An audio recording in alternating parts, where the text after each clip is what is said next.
I'm getting started a bit late. Sorry about that. I was just uh, getting everything ready, and it took me a little bit longer than I intended.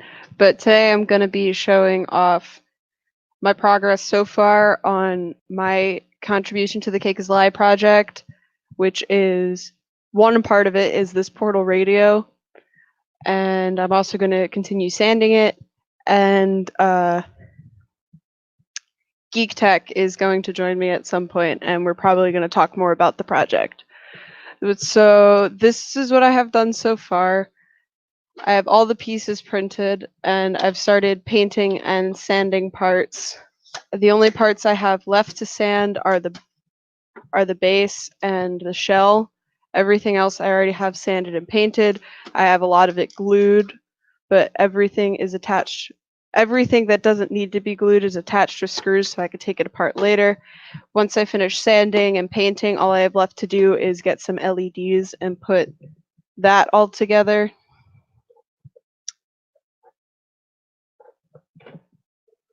So I'm just gonna start sanding now.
I guess I should say how I've finished everything so far.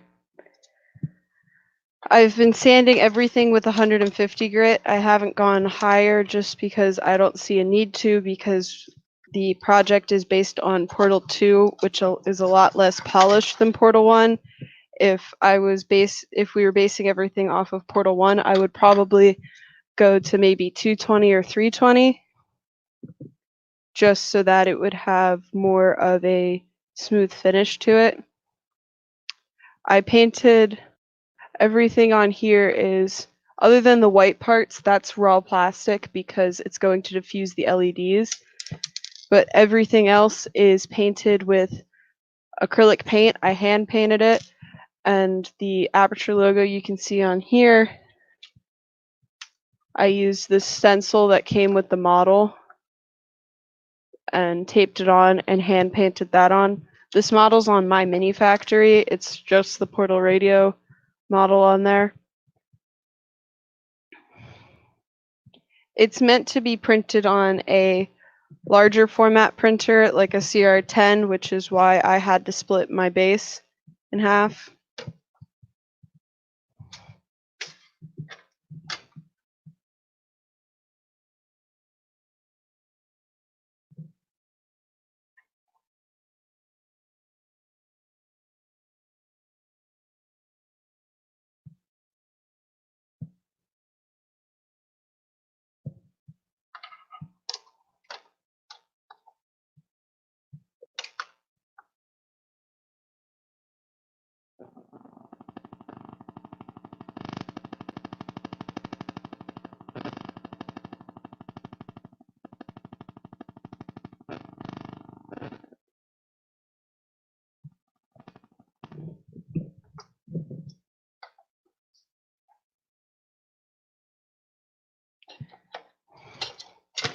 Since I've already started sanding the shell, which is this big part right here, I think I'm going to start working on the base right now because that's the only piece I haven't done any work on whatsoever.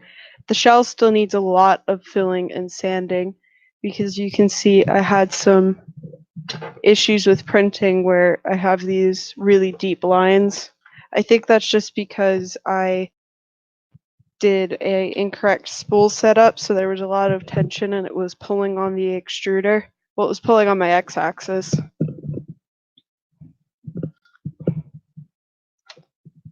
The speaker that's going to go in the portal radio is this guy, and at some point on the stream I'm probably going to do a mock assembly like I've done in the past with the speaker inside, just so you guys can hear sound test.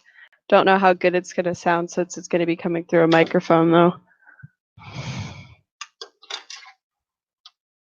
The way I'm going to fill this is with super glue and baby powder, just because I'm inside, so I can't really use body filler. And it's a little bit too cold to spray paint.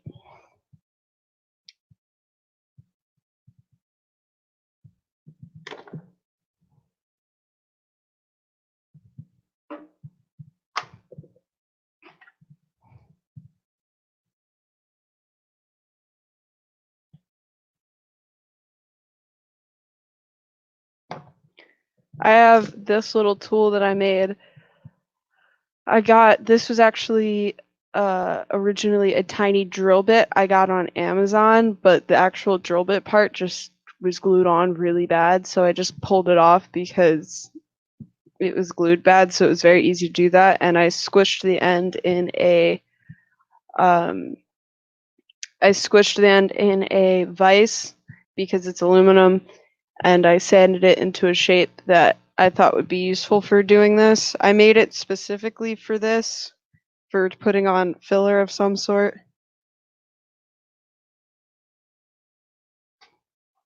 Because I wanted something that could be reused.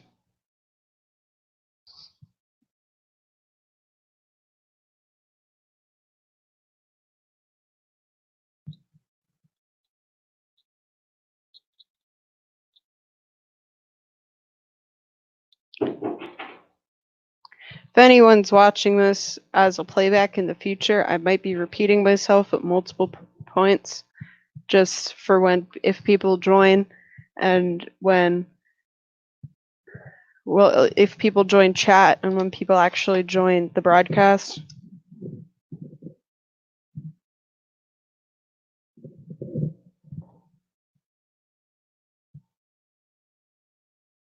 Also, I apologize in advance. I'm probably going to take stuff off out of the camera's view a lot because I'm not used to recording myself while I am finishing props.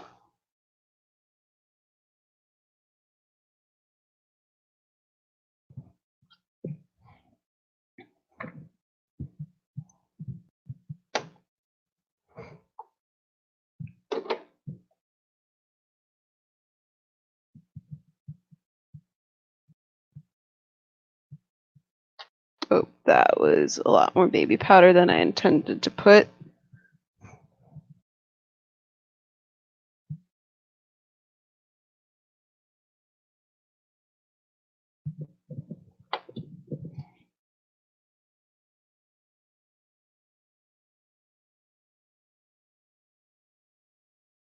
Since I didn't fix the spool issue until after this print and the base, or the shell print and the base, there's going to be a lot more post-processing work. But since I only have so much filament, I'd rather spend time filling and sanding than wasting plastic reprinting the piece. Especially since the filament I'm using was gifted to me by a sponsor of the project, and that sponsor was 3D Tanny.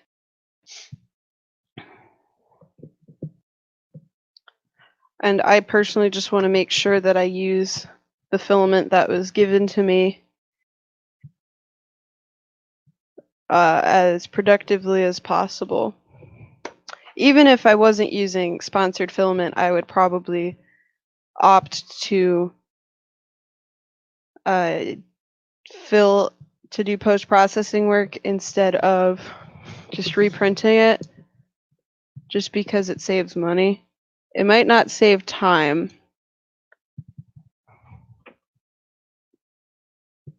but it definitely saves on the amount of filament I need to buy. Overall, it might be more expensive because of the super glue usage, but I don't buy super glue very often, so.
I still haven't decided for the shell whether or not I want to hand paint it or not. Just because in every reference picture, the shell is always pretty pristine. It might have some dirt or some dents on it, but the finish off on it is normally pretty glossy, which I don't know if the same effect will come off if I clear coat the acrylic if it's hand painted. But at the same time, I think the texture from the hand painting will be really beneficial because, as I said, we're doing Portal 2. And anyone who has played Portal 2 will know that it's a lot grimier and everything is a lot more broken than in the first game.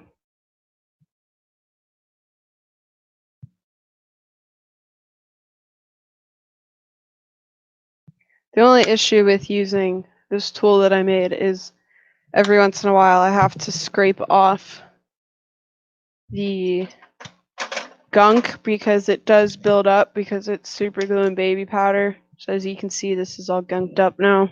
So I'm just gonna scrape it off.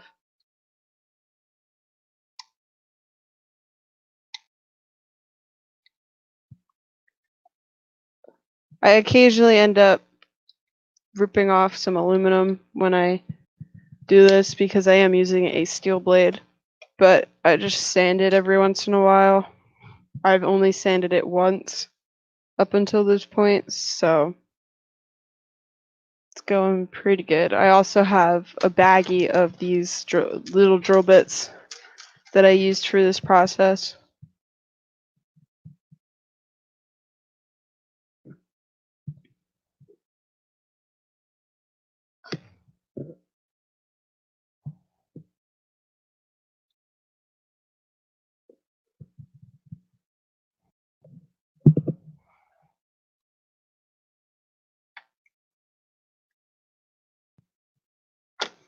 Just gonna adjust the camera a little bit.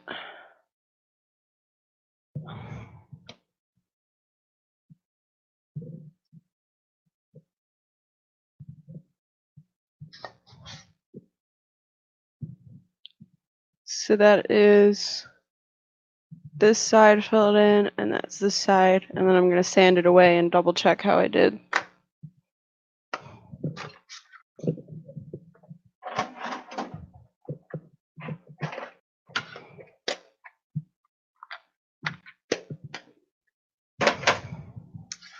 I'm going to just use a square file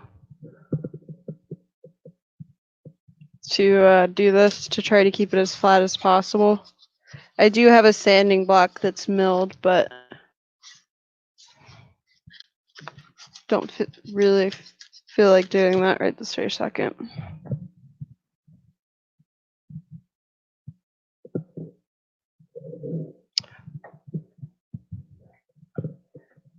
Thank you, Andrew. I really appreciate it.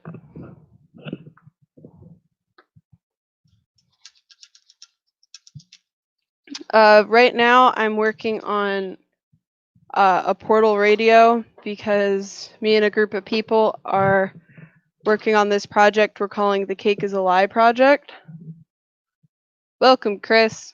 I'm right now working on a prop for the Cake is a Lie project that I'm working on with a bunch of other makers for EARF 2020. There's about 9 of us, or there is 9 of us in the group, and we're all making multiple pieces for this collaboration. I'm making the portal radio and a couple other props that are going to be quite sizable. We're doing many large props in this project and a couple small ones. I think I currently have the smallest prop, which is this guy. But right now I was just showing off my current progress and now continuing to work on it. This is the main amount of progress I've gotten. I've finished painting the front plate. It's completely hand painted with acrylics. The white parts are raw plastic because LEDs are going to diffuse through it. I also have the 2 top bits painted because they're really simple. This guy holds the antenna that's going to go through, and then this is just I think it's meant to be a button or a dial, but it's just solid. The foam's in here because when I put the radio in, it echoes a lot, and the foam helps deaden that, but I don't really need that right now because I'm sanding. I'm currently working on this base because this is the only piece I haven't started working on whatsoever yet. So I filled it with baby powder and super glue, and now I'm just sanding down what I've done with a square file to see how I did on my filling. And I'm gonna move the camera back so you guys can see what I'm doing again.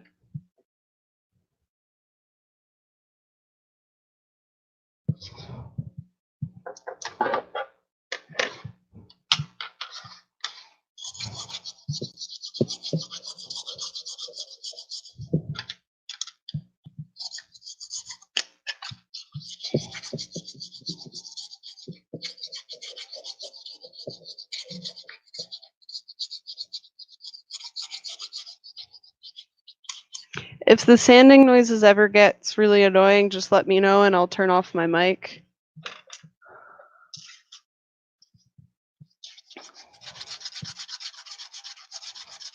I know on the shell it's going to be quite obnoxious sounding, so that's another reason I was avoiding sanding it for the moment.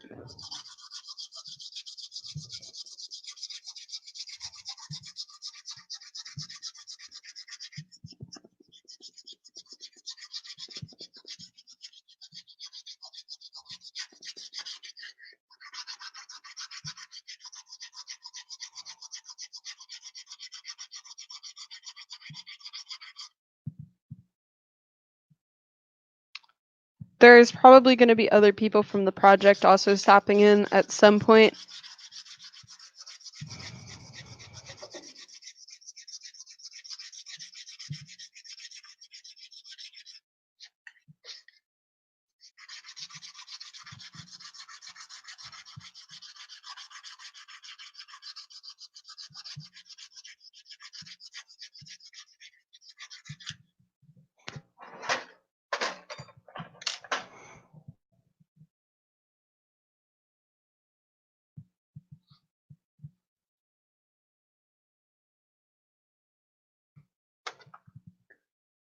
So here's this seam. I think I did a pretty good job.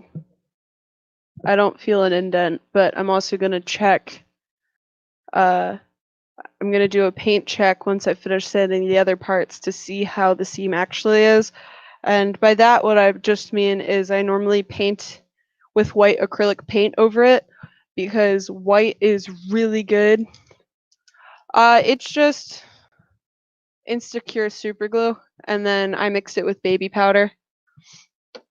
But with the paint check, I normally just take a brush and hand paint white acrylic paint over a seam to check if it's actually filled, because white is really good at showing imperfections. If you ever print in white filament, it's very good at showing imperfections. But in my case for sanding, it's very hard to see how much of the layer lines you got rid of. So I lean more towards black because you can very clearly see what's sanded and what's not.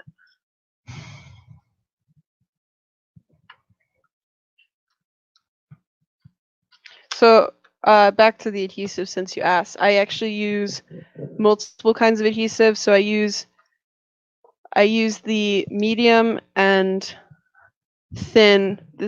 The purple bottle's the medium and the blue is the thin Instacure. It's the thin one's quite gross because it just gets everywhere. But sometimes I use just super glue to fill my seams instead of super glue and baby powder, and in that case I'll use the medium to fill in the gaps as much as possible, and then I'll use the thin stuff to cover areas. If there's a large amount of area that's lower than it should be, I'll use this to build it up in layers just because it spreads easier.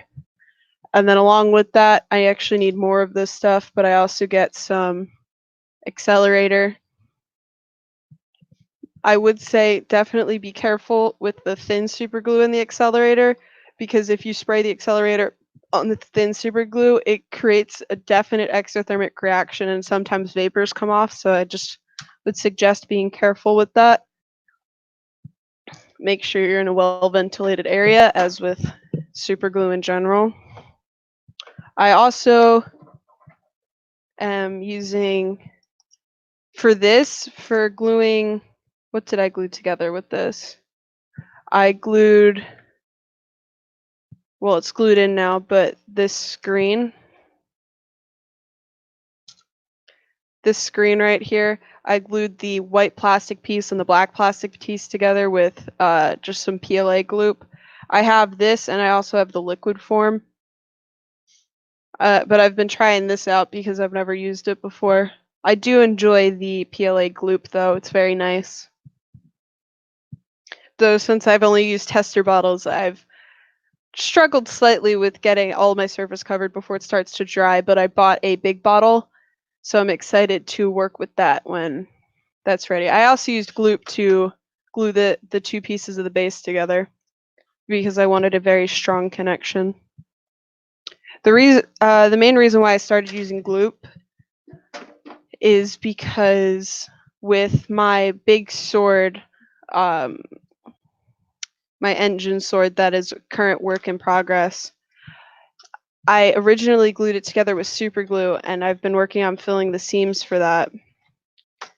But when I brought it over to my friend's house so he could help me sand, I still haven't even sanded all the pieces of that sword.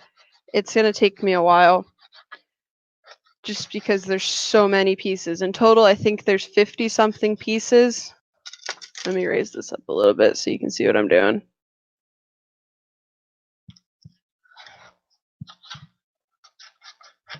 But the blade assembly, I have the blade and that's the wrong way. You can see it right there. I have the blade and the handle assembled, and I was sanding it on my friend's workbench, which is kind of like this bench. This is a standing bench, so I can stand here and sand. His is about this tall, and I accidentally bumped it off, and it broke into 3 pieces. So then, since we didn't have gloop, instead we had to go and epoxy it together. Now it's pretty much fine, but I much would have preferred glooping it together because it would have been Much stronger than it is now. Luckily, I only really plan on it being a decorational piece, but at conventions like IRF, I will let people hold it because I think that it's great for people to hold props. So I purposely print them a lot heavier than other people would. I print with 4 perimeters and 20% infill, which is most definitely overkill, but I want my props to be able to take a fall if necessary. My dragon eggs, you can basically chuck them across the room and they'll be perfectly fine.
I'm going to real quick close my printing cabinet because that's what I'm sanding on right now.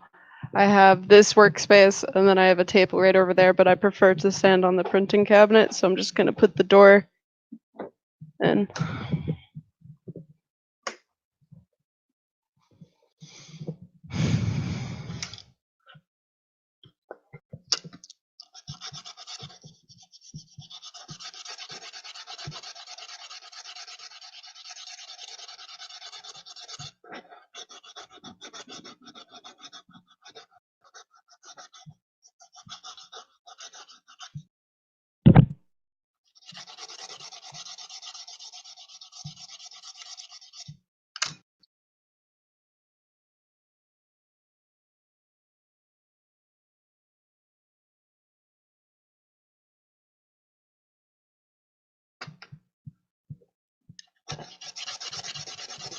I was honestly thinking about filling the underside of this base, but I honestly don't see a point.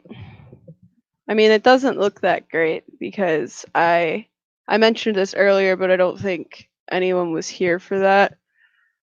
But when I printed this and the shell, I had a spool incorrectly set up to my printer because it was a heavier spool than I'm used to dealing with, and I didn't know how to make it roll properly, and I ended up putting a bunch of tension on the printer. So in the center of the bed, the extruder would be lifted higher than on the sides, just from the flex in the rods.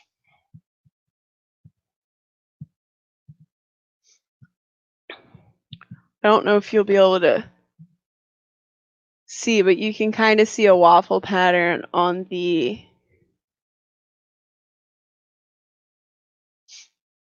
top layer.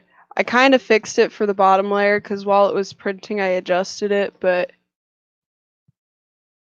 you can kind of see the lines from where it's way too high. So that's the reason why this needs a lot more work than it would originally.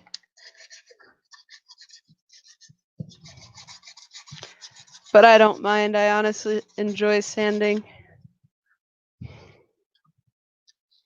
Well, I should probably correct that. I enjoy sanding until I don't enjoy sanding. For example, for the engine sword, normally I absolutely love sanding. I enjoyed sanding the Lancer immensely, but with the engine sword, it's just so much sanding that I ended up taking a break for a little bit. Well, I also got busy with school, but I know I need to finish it for next Earth, but I'm very hesitant to finish it just because it ended up being a bigger undertaking than I originally thought it was going to be.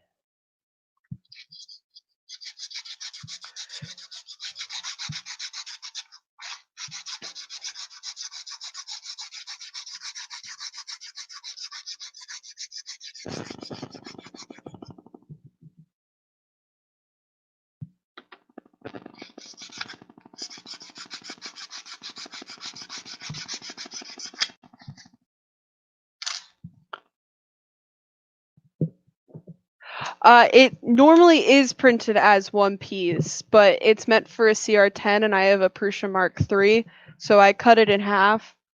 Well, not exactly half because there's a hole here. I drilled the holes all the way through so that I could use uh, nuts with the bolts so that I could access all the screw heads from when the radio is assembled. I wanted to be able to access all the heads of the screws. It's meant to be printed in one piece, but I only have a Prusa, so my friend does have a CR10, but it's currently not set up, and I'm not as familiar with CR10s as I am with Prusas because I have a Prusa, I don't have a CR10. Even my first printer, I had an ANA A8 as my first printer, gave me nothing but trouble for 3 months until I realized it had the chance to potentially catch fire, and then it went with a box. The funny thing about that, though, is all the hardware I'm using to assemble this radio is from my A8, so it's become useful about 2 years after I bought it.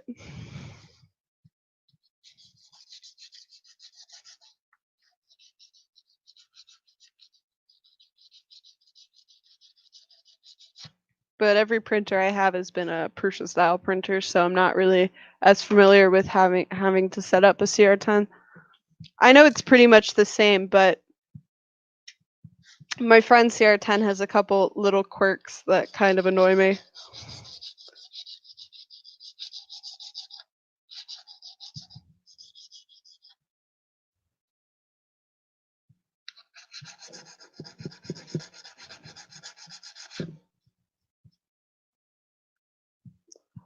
Though when you get the CR10 working, it works really well.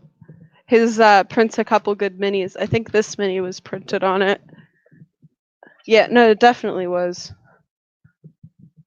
This little guy was printed on my friend's CR10. Where's the camera? Focus.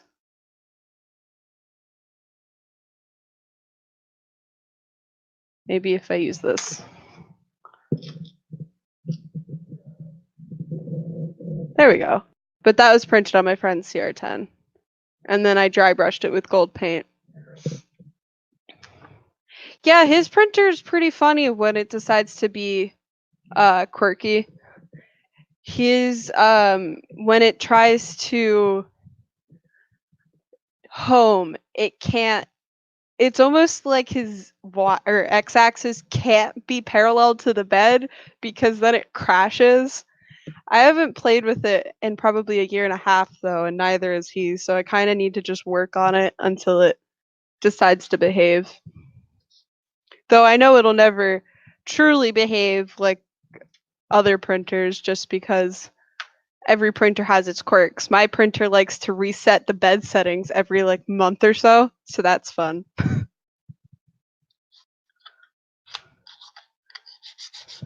And the really funny thing is anyone else I know who has a Prusa tells me that they've never had this problem. I think I've had one person on Twitter say that they've had the same problem that I have had with this. No, that doesn't. It's no good. But it's just pretty funny because every printer has their little quirks. I don't think I mentioned this, but I'm using a brush, by the way, just so I can try to keep the amount of dust that goes into the air to a minimum. So I normally don't like I don't normally brush off the dust really hard. I try to brush it off gently so I'm not breathing it in. I was Most of the parts were wet sanded actually. All of these were wet sanded because they're flat. I don't think this part's glued in. No, it's not.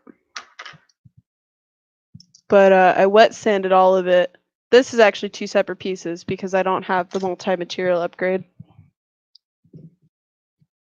I tried wet sanding the shell, but once the water dries up and then dust forms, the second you try to put more water on it, it just collects all the dust. I'm pretty sure it's surface tension that causes this. It's either surface or capillary action. I can't remember. But it basically becomes just a little ball of water because the dust holds it together and it just rolls around and it'll just roll off and not actually do what I want it to do. Oh no.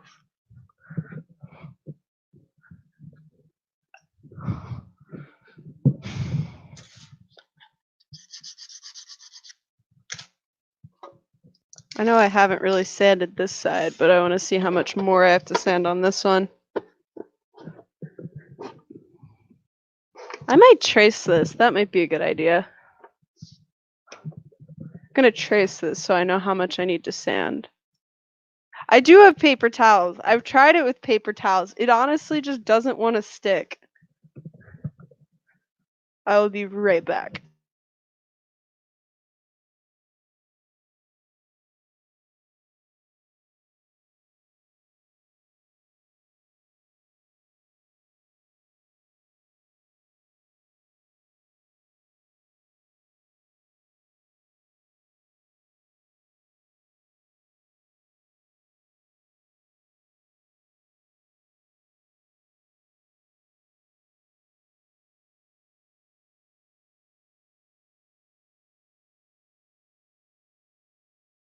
I am back. I think I'm going to move the camera again, just so. There we go. I'm going to end up moving the camera a lot, so I apologize for that in advance.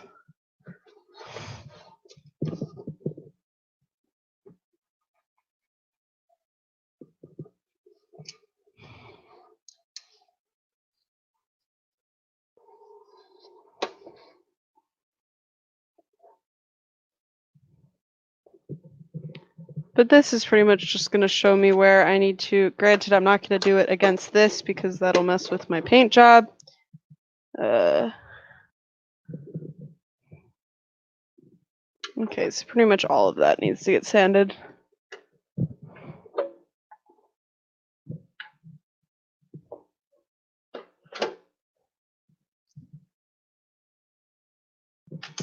But now I've made this nice outline to show myself where I need to sand to. Just so I don't spend unnecessary amounts of time sanding something that doesn't need to be sanded.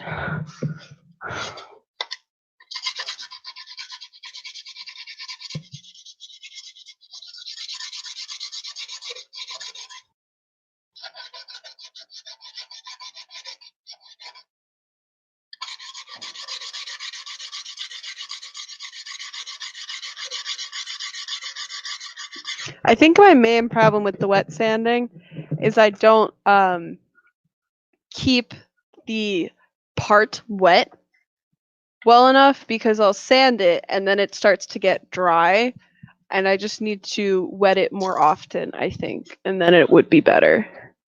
Also, just with the shell, since it's so big, it's just kind of a pain to try to wet sand it.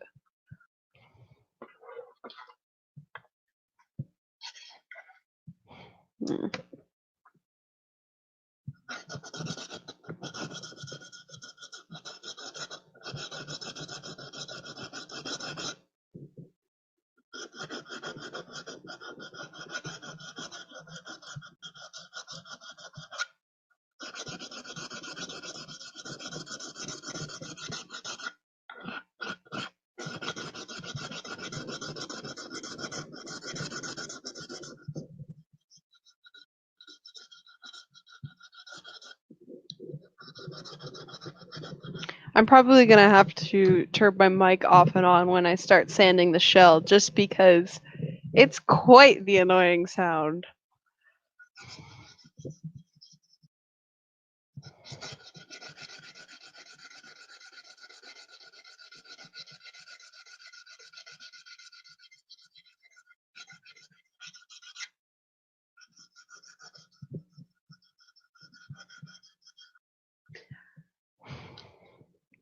It's honestly pretty funny on how bad it sounds because I won't really notice it. I mean, with the shell, I do, just because I think the fact that it's a shell makes it louder since it's kind of meant to project sound anyway. But I won't notice it, and I'll be sanding on a call of some sort. Maybe it's on Discord or whatever. And then people start going, "What's that sound?" And I just stop sanding and I go, "Sorry, I'm working on a prop."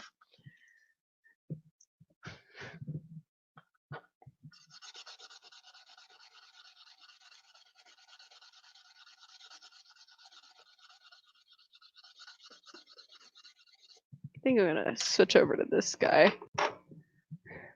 This is just a milled block of, I'm pretty sure it's aluminum, that my friend made. If I remember correctly, he told me his mentor showed him how to make these. I plan on designing one of these in Fusion 360, but it's going to be a little bit different just because using this, I've found out a couple of problems I have with sanding blocks of this style, in the sense of it's really hard to get sandpaper tight when you're putting new sandpaper in, since you only have 2 screws and you kind of have to get the tension you want as you clamp it down. So I kind of want one that has 2 clamping points and then a tensioner, so that you don't have to worry about getting the tension you want, because I don't know if you can see. This isn't really. Yeah, this isn't really showing it, but there's a little play in the sandpaper that I think ends up ripping it. Foam under the block would actually be a really good idea for the shell.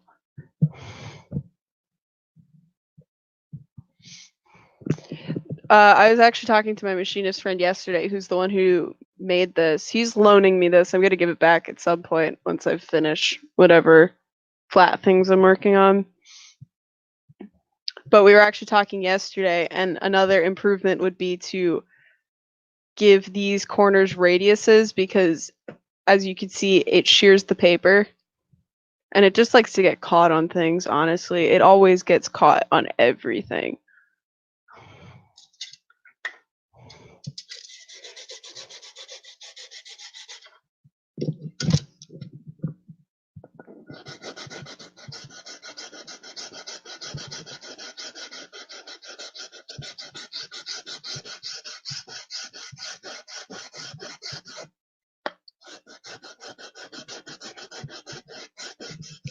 But I like using this block for whenever I do bladed props, because the first time I did a bladed prop, it was my Christmas sword, which I don't think you can see. No, you can't see that. But it was the Santa sword on my mini factory, and that was my first bladed prop that I made, because actually it wasn't my first bladed prop. It was my first sword. My first bladed prop was the Vorpal blade, which is also on my mini factory. But I sanded it by hand on the seams, and I am pretty sure, because I was using my hand and just sandpaper, it got into the grooves and just made the grooves stay there. Granted, you can't really tell because the finish on it is a darker finish, and as I mentioned earlier, the white brings out the now I forgot the word that I used, but white brings out imperfections. That's the word. Imperfections, and darker colors kind of hide it, just because they don't want to reflect the light as much, I'm pretty sure. You can't really tell unless you're looking for it. I'm actually thinking about making another Santa sword this year, just to see how I've improved in a year. I know I kind of took a 6-month off period, but I did make 3 pops in the course of a month. Was it 3? 5. I made 5 props. I made 3 throwing knives, Mjolnir, and then a knife.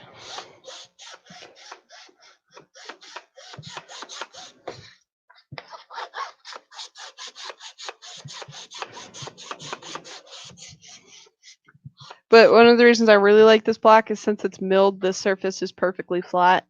So that's why I like using it for blades.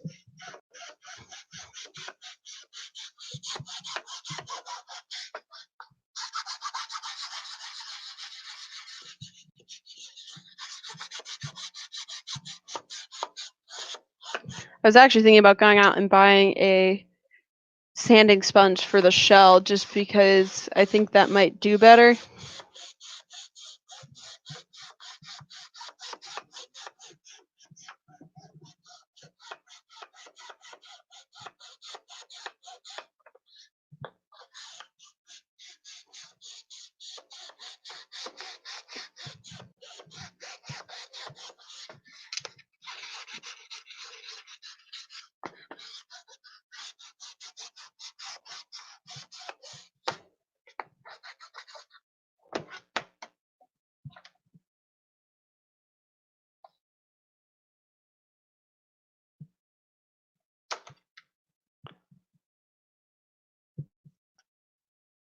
Oh, that's why my mouse keeps freaking out. I think the wires are hitting the buttons on it.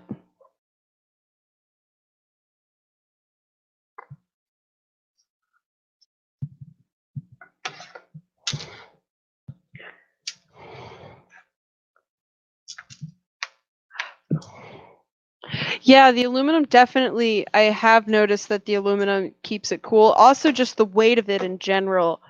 I don't have to push that hard because it'll just do it for me, just from the heft of it. The one I plan on making is going to be printed in probably PETG or something more temperature resistant. I could potentially even print it in one of the Protopasta metal fills because that would also draw the heat out.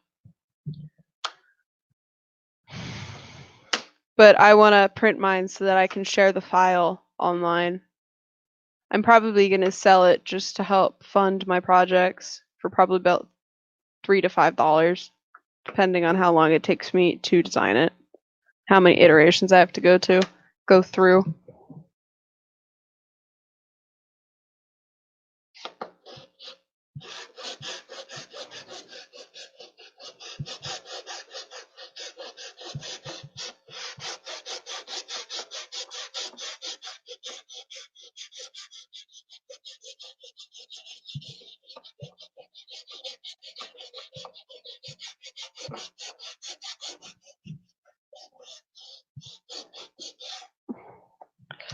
I still need to. I know in the interview I did with Joel Telling, I said I was going to make an Etsy shop. I don't entirely know if that's actually what I'm going to end up doing, but I'm definitely going to make something at some point so I can sell my models.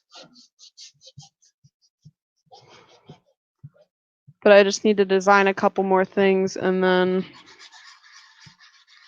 make a store.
Oh, one of the really funny things that's happening in our little project is we're obviously making a portal gun because we're doing a portal project. We're going to make portal guns, but we have decided that we're all going to make a portal gun. And we're just going to kind of have a little friendly competition with each other to see who can make the best portal gun. I don't think it's an officially at all really a competition, but I think we're all going to kind of make a portal gun in our own style just to see how everyone's comes out.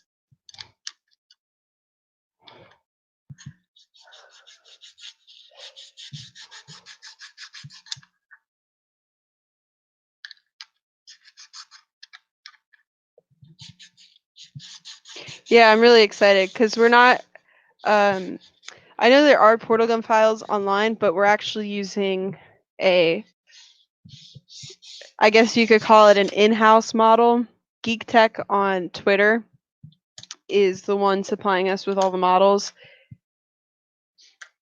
So this radio model was found on my mini factory just because it helped take a model off of Ryan's plate when it came to making models. Because he pulls the files from the game and then fixes them, I think, in Blender, and then pulls them into Fusion and then makes them printable. It's a long process.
Assuming I finish the sanding the base sometime soon, which I think I will. This is going pretty quick.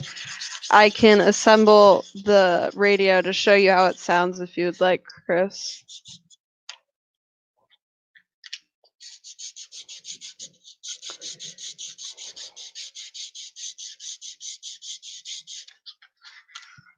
Because also the base doesn't really need to be perfect anyway.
I don't know why, but the square file, for some reason, is my favorite sanding tool. I always find myself using it, even if I probably shouldn't be using it for whatever I'm doing. For example, this. I'm sanding here with a file. It would make much more sense to sand with this, but for some reason I prefer sanding with this file.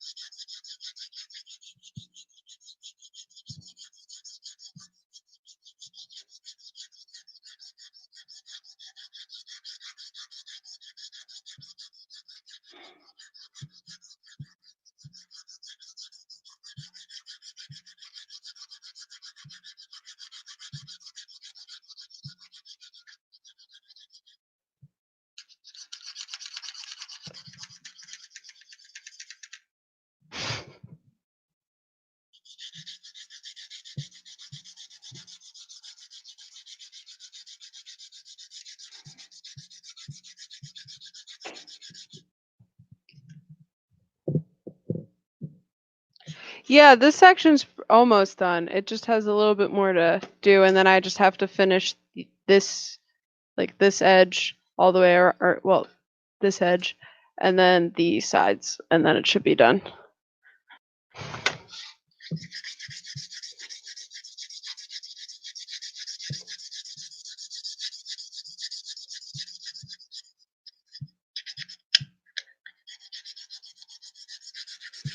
Also, since I'm painting it a matte black, it's gonna help hide a lot too. For some reason, I've decided I'm not, well, actually, it's not for some reason, it's because it's quite cold outside. I don't know the temperature today, but it's getting cold, it's getting chilly in my area. So spray painting isn't entirely an option, and I don't have any acrylic primer just because I've never used it.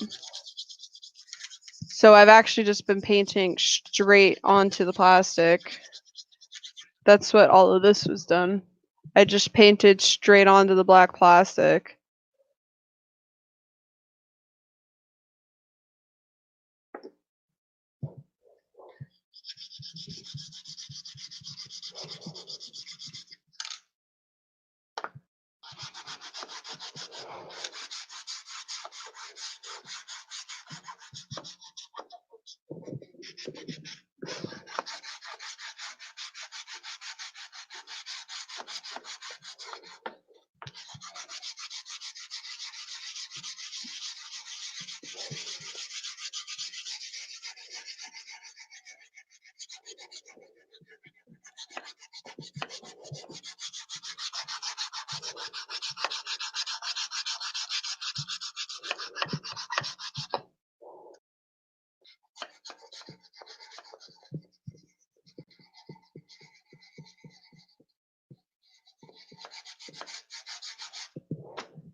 I think I'm just gonna go in with some sandpaper. This doesn't really need to be super flat, but this might speed things up a tiny bit.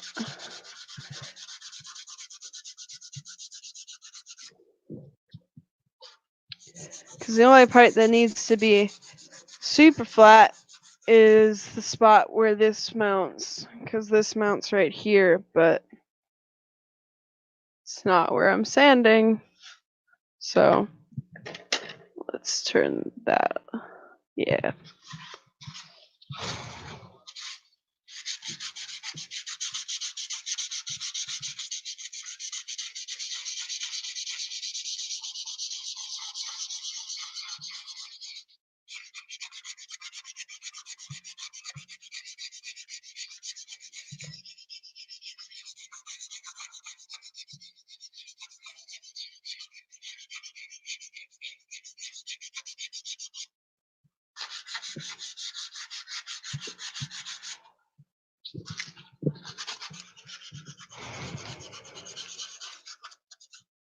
I do plan on making a better streaming setup that'll probably have like a bar that goes over my cabinet so that the webcam is pointing straight down.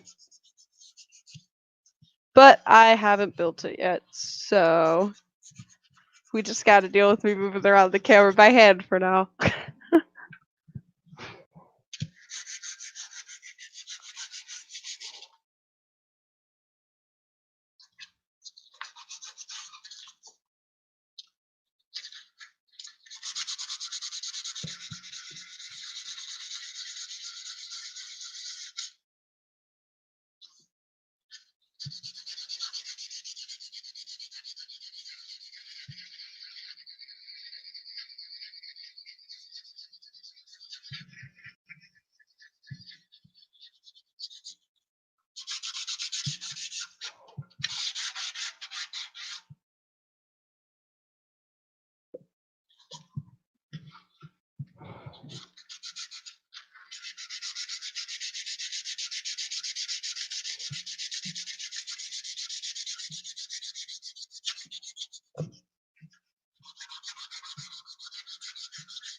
Here's what we have so far.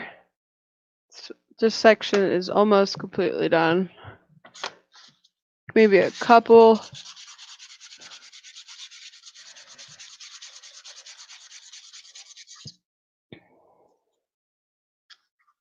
Well, there's that section.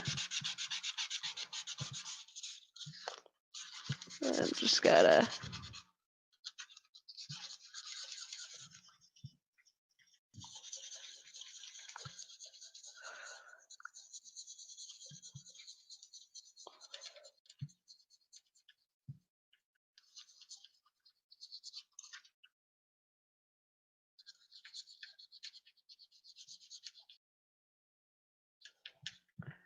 The only frustrating thing about using my square file, even though it's my favorite tool,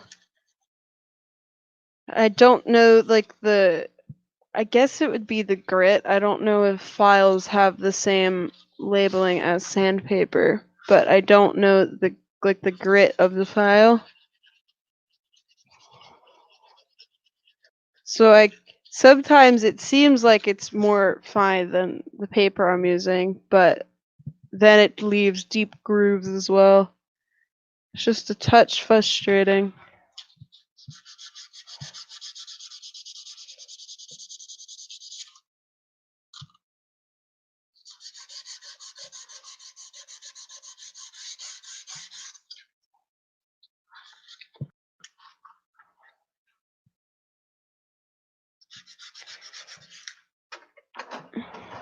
Especially since I'm just using these Husky ones, like they're Nita files, but some of them, even in this, are different coarseness.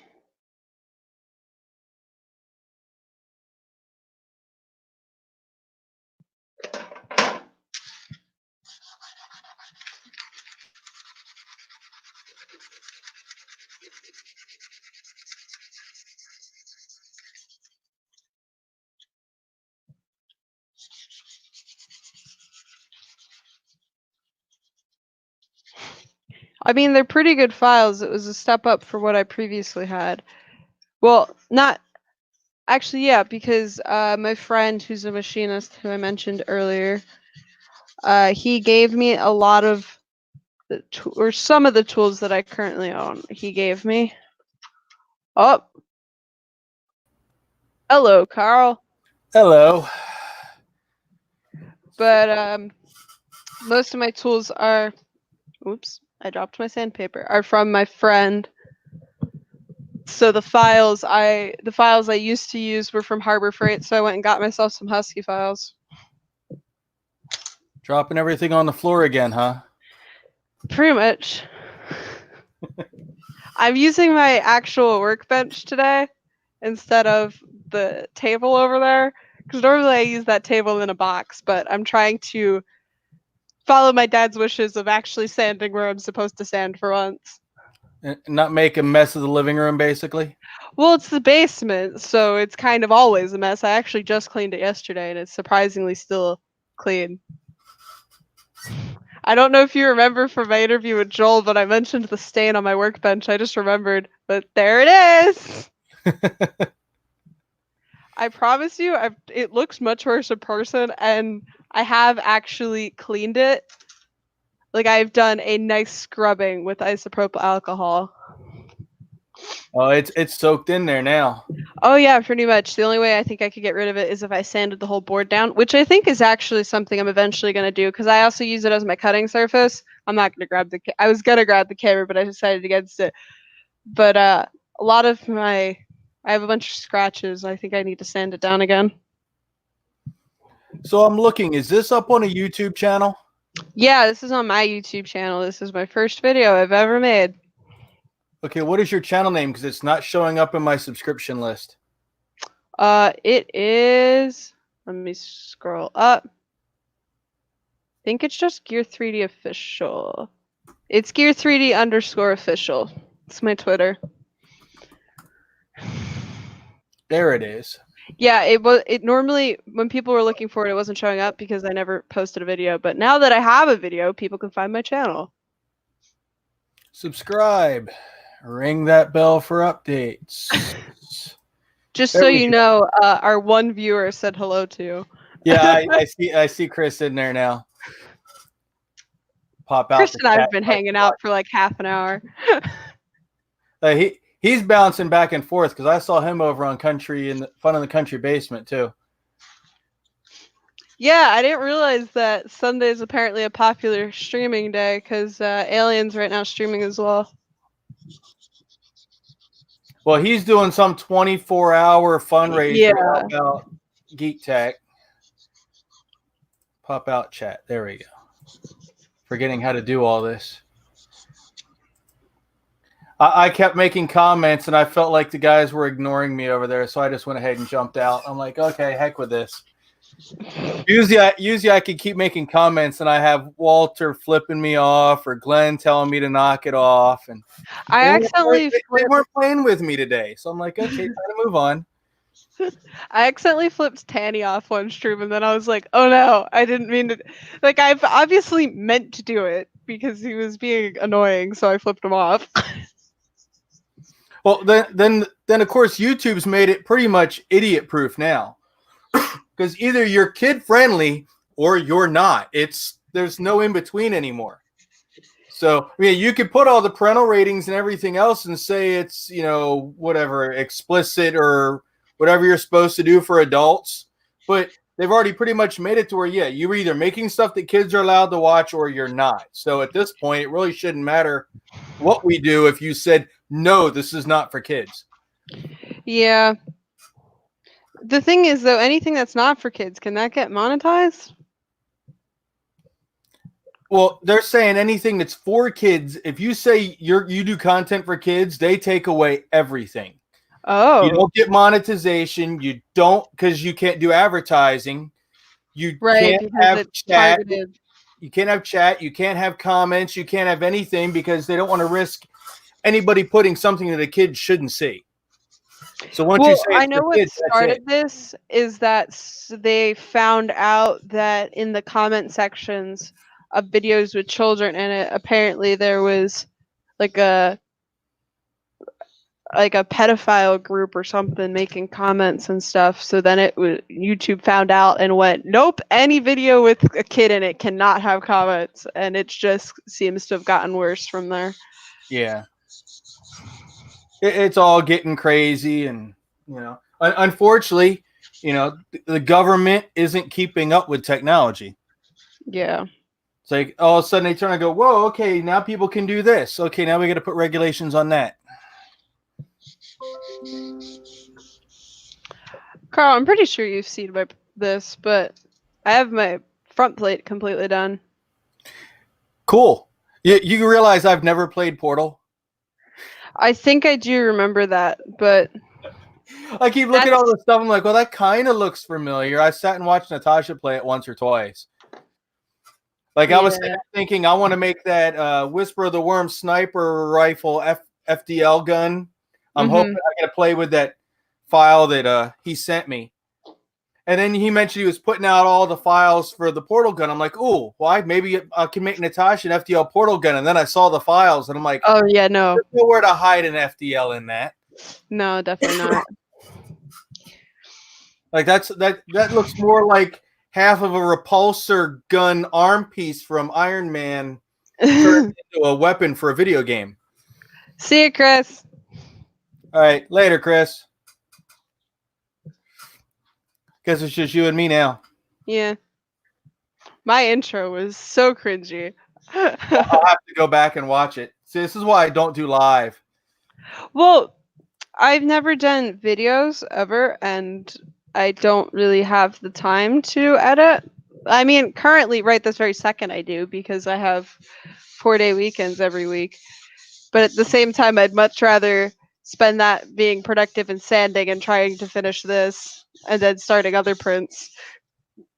Granted, I'm not printing right now because I stole the webcam off my printer for this. I hardly film my prints anymore. I don't film them anymore. I just use it for monitoring because I have the Telegram plugin on Octoprint, so it'll text me every 20 minutes. I think I now have it set to with a picture of the print so that I can see, like I can manually check if it's failed or not, and if it is, I can press cancel on it. Yeah, when I do the really big prints, I'll set a camera up and leave OBS Studio running on my computer, and then I've got a VPN program I can dial in and check on it if I want to. But I didn't know what to say, and I was originally waiting on Ryan, and then I was like, oh, I'll just make an intro while I'm waiting for Ryan. And then Ryan, I think, is on Alien Stream right now, but so I was kind of just explaining what I've done and then explaining what I was going to do in the stream. This thing does sound pretty good, though, with all the bits on it, because I think you know, but I got this speaker for it. It actually sounds really good. This actually makes the speaker sound better because it gives it better bass. It's pretty funny. If you as long as you don't let anything rattle, it should be good. Well, I am gonna gloop. Actually, no, I can't gloop because I got paint on it. So I'll have to super glue these parts. I keep forgetting where the camera is. These parts are the only parts that have rattled when I've done mock assembly. And that's just because they were like taped in. But once they're glued in, I think they'll be good and everything should be fine.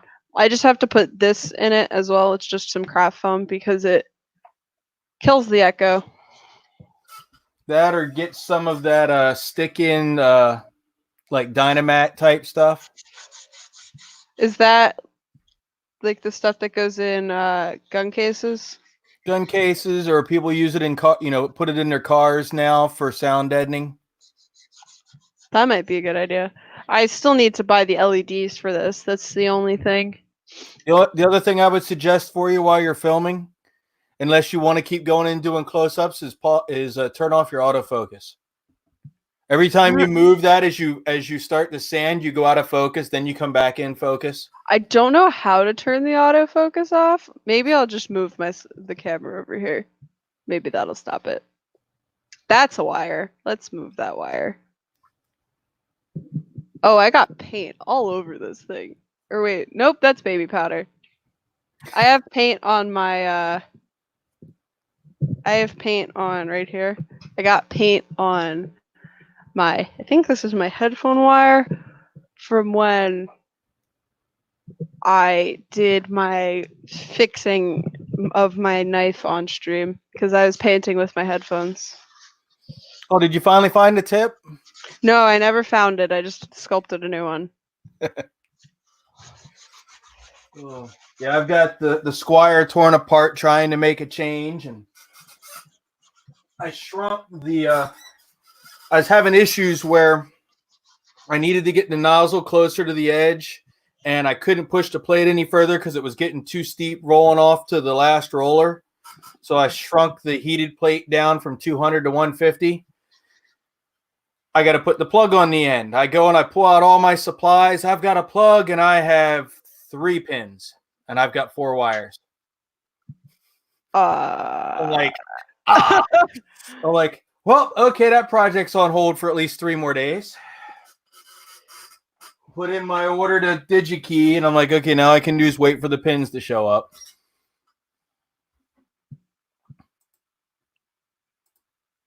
Oh, I got another new comment. On what, Joel's video? No, on mine. I haven't gone and checked that one lately.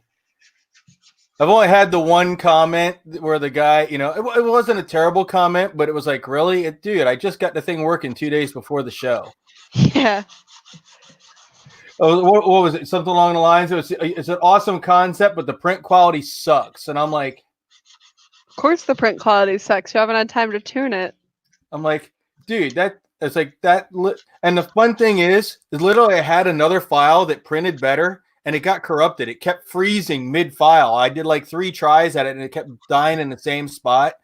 So I went back to the only other file I had loaded on it, which was the very first print. The file I was printing was the very first G code I used to print Chris Riley's Benchy.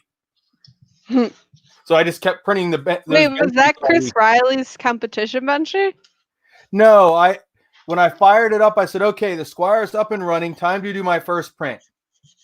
What better thing to print than a Benchy? Hashtag at Chris Riley, printing the first Benchy.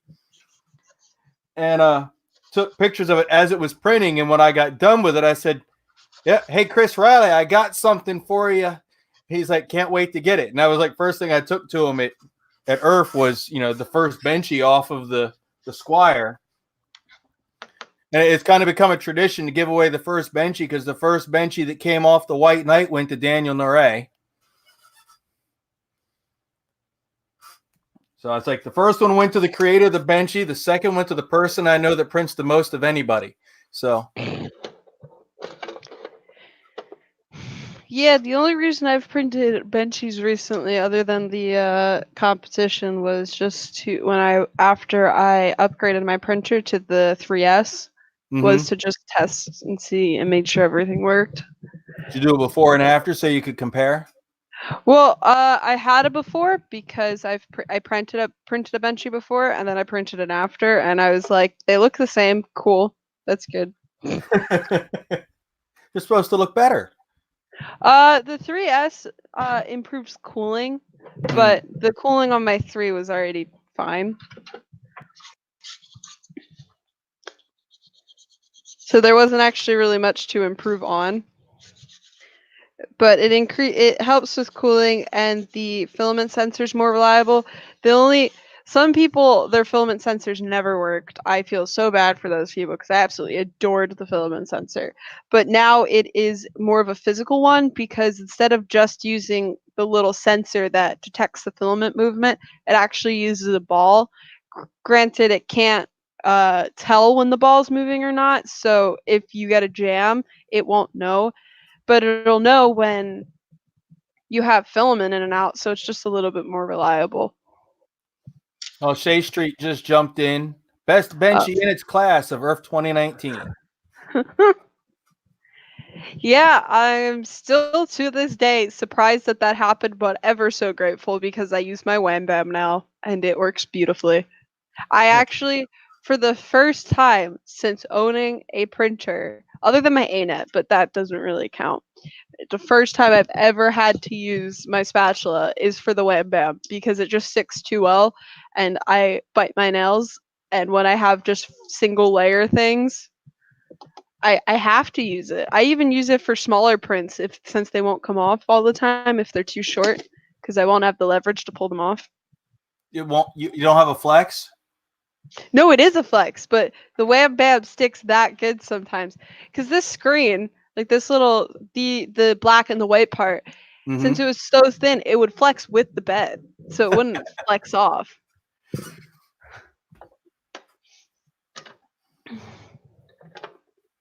Do you even flex, bro? I find it funny whenever I use this flexible sandpaper and you start sanding with it, it just like I am a tube now. It won't like it won't just stay flat. It becomes a tube. I don't think I've ever used flexible sandpaper. I found it at Home Depot and I was like, I'll give it a try. The only thing I don't like about it, where's the spot that it happened? It's kind of happening here. But on the red spot, it's almost like it has a different adhesive, but because of that, it just the red stuff crumbles off. It's not even good to put on like a sanding block because it stretches. So you can only really hand sand with it. It's good for wet sanding though. I imagine it'd be good for like if you had like the rounded shape of the top of that, if you could hold it still and go like this with it. Like yeah, it's good. Then for it would flex around the shape a little bit. Yeah, I've been using it for sanding the shell.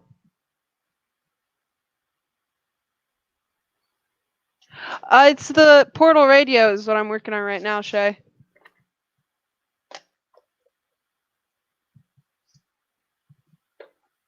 You are now tuned in to WKRP in Cincinnati. There we go. Third time's a charm. Yeah. I mean, everything screws in luckily, so I'm not going to have to deal with that.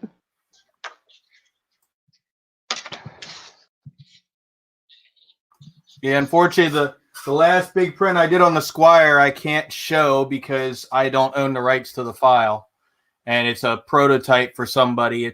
I had someone at IRF come up to me. They're doing like ergonomic walking canes, I guess, or walking sticks. Mm-hmm. And they asked me if I could print one of their prototypes, and I got half of it printed and started running into issues with trying to get the other half print. I'm like, okay, I need to make this change. So I'm waiting for them to message me going, dude, where's the latest update? And I'm like, sorry, I haven't printed on it in a week. But the last thing I printed that's done invisible, I think you already saw, was the sword. Oh, nice. I think I can't remember if I've seen that. I'm sure you showed me at some point. The cool part about this is I made it to assemble like a real sword would. Oh, nice. So. Oh, you made it. You printed a Tang? That's awesome. Yeah. Tang's printed. I still need to wrap this in leather and wire and like do the wire wrapped up it. And then pommel. And if you've ever seen the movie First Knight with Sean Connery and Richard Gere, this is actually King Arthur's sword from the movie. And to hold it together, they actually used a castle, not like a crown on the top. Nice. I still need to get it painted, and then I got to get Midnight Giant to teach me how to do I want to do like the blue inlay, because in the movie it's got the blue cross and the pommel. I think there's too much light in here. It's just not showing up the. There it goes. What blue inlay are you? Like making inside the cross. Let me see if I can find the picture. Because if the file's yours and it looks like there was an indent, you could technically print the inlay in blue and just stick it in. Yeah, I could do that. You could also use enamel paint. I could do it with the polyalchemy if I wanted to, but I kind of want to play with doing the inlay, the resin inlay, like. You want to do resin? That's I want to pour resin in there. Smear is gone, but the stench remains. I think Shay's quoting the movie. I would assume so.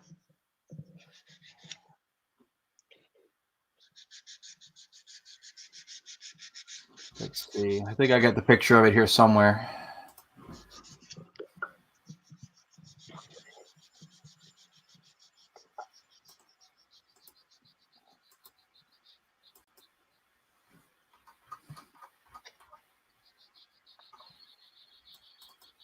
Swords, First Knight Excalibur, and the picture's not there. Where did I put the darn picture? Me, whenever I try to find something on my computer. It's like, I had it. Worst of it is, it's in the Fusion files for it.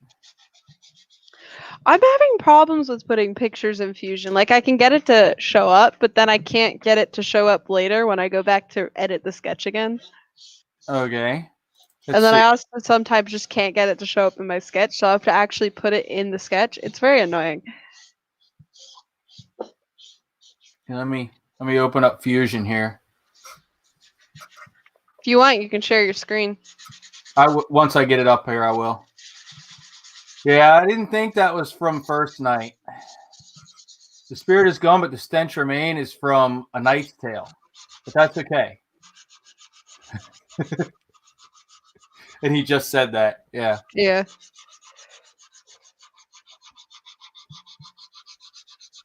The only reason I'm not sanding the shell right now and instead decided to sand the base is because this is what happens when I sand the shell. It's a much more annoying sound. Your mic actually seems to filter most of it out.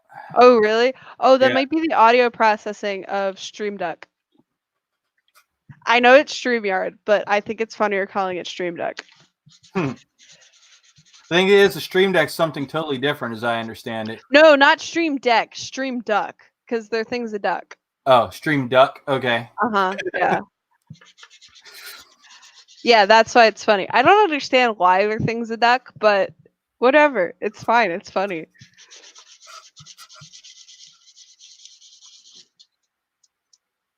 I think I got the top layer pretty much finished as much as I feel like finishing it. Onto the sides. Yeah, man, it's in there, but it looks like crap. I got to find the picture. He's trying to pull the I could still bring it up though as the canvas. Now, when you put your pictures in, how are you putting them in? With the insert. But are you inserting a canvas or a decal? I don't know. I don't remember what I would do. Decals act really weird, and they actually like lay on objects. Oh no, I'm doing it as a canvas. It's always in there. Yeah, like I know it's always there, but sometimes it won't show up on I don't know. It was weird. Like the throwing knife, I had to import the same picture like 15 times. That's weird. Yeah, but then it wouldn't let me delete the previous ones, and I'm like, this file is just getting big for no reason.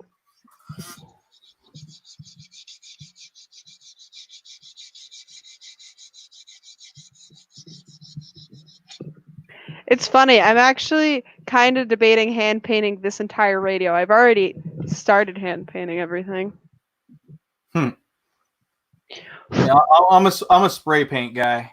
It's sad too because I spent the money for one of those Harbor Freight airbrush kits, and I have yet to even take it out of the box.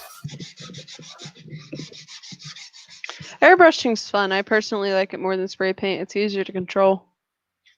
I just need to find the time. So the reason I haven't pulled it out is because if I know once I start painting with it, there's the problem if I have to go back and clean it when I'm done. Oh, I just put isopropyl through it and then I'm done. I don't actually take it apart and clean it. Yes, yeah. It's like me. I'm terrible. It's like that's why I like spray painting. Spray paint, spray paint, spray paint. Oh, hey, I'm done. Turn can upside down. Put can away. If it's empty, toss in trash can. It's funny, when I first started doing my videos, I was working on the DaVinci, and I was taking off parts that were worthless, and I would set my trash can behind me, and I'm like, okay, junk, and I just toss it over my shoulder. I think one of the first videos I had like an 80% hit rate for landing the parts in the trash can without even looking. Nice. My trash can's right. It's there. I just had to throw out a sample from Xylotech that I got, or Zyltech, whatever. Zyltech, that's what I call it. But I got it actually from Carson and Ryan last year, but I never used it beyond doing a test print, so it completely soaked up moisture, and I tried drying it, but it ended up deforming it and got way too tangled and brittle. So it wasn't very... I was trying to spool it onto something so I could use it instead of the actual just Xylotech filament that they gave me, or well, that Tanny gave me. I've got so many samples that I've never printed with. It's not even funny. The Baker boxes up there behind me, they're all full. Most of them are full with like just to conserve space. They're full of like multiple boxes of Maker Box test sample filaments. Shay, how many airbrushes do you have? This is. My dad recently showed me this like pretty good one. It's a pistol grip airbrush, and so I might eventually get that. But at the moment, do not have a reason to buy it because I haven't been airbrushing. I tuned in on the TV early Sunday morning, and they were showing, and I'm like, it's a darn airbrush kit just with a really low powered pump. Women airbrushing makeup onto their face. Oh yeah, I've seen I was that. like, wow, okay, so you're just gonna spray makeup straight at your face. No, that's never gonna get in your eye. Yeah, it's pretty funny, honestly.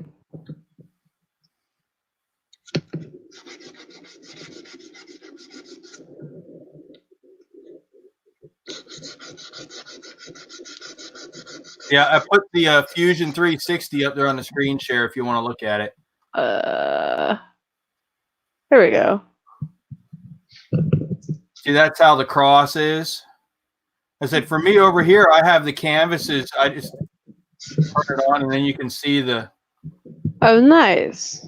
That's how the handle's supposed to be. It's supposed to have the silver wire wrapped all the way up it. Mm-hmm. I've got a piece of black suede. I'm going to probably just try and figure out a way to. I'm probably just going to find some heavy duty black fishing line or something, and I'll cut it and stitch it down one edge. And then, spray it, roll it up and spray with contact cement and roll it back down across. And once it's on there good, then I'll just wrap the wire up around it probably. Shay, I could show you my airbrush compressor. It is, I don't know if you can see it, but I have a rigid compressor that's like a 6-gallon. That's what I use. I bought it with one of my monthly car advertising checks. I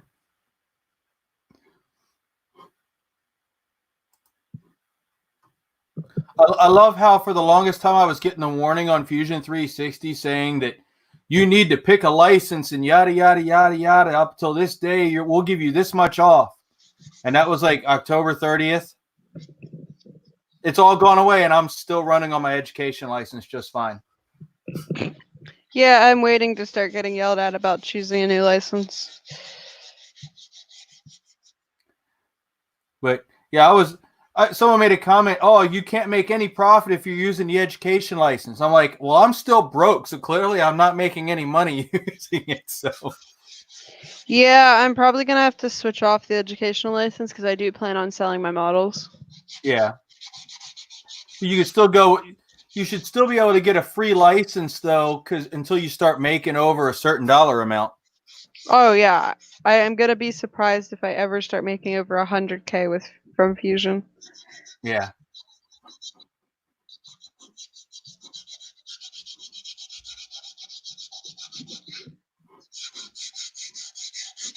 Now the project I want to get printing on. Let me get back to it here.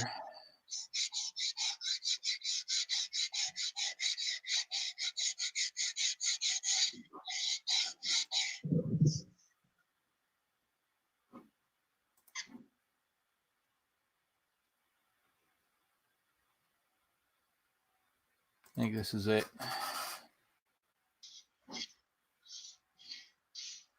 Ooh, make an electric guitar. Or wait, that's not a guitar body. Yeah, it is. That's a Gibson Les Paul. Oh. I actually don't know what model this one is. I thought it was an ES335, but the 335's got the other rounded corner at the top. I've only seen a few with the double hook like this. So I literally took the model, cut it in half, and mirrored it to make it to where it looked like this. But I actually want to print the whole body as one piece. And then the neck will be 2 separate pieces. Actually, the neck will be like 50 separate pieces the way I've got it set up. But let me see if I can.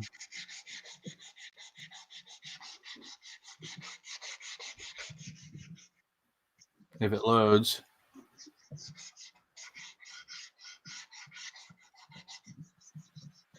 Come on, computer, catch up with me here.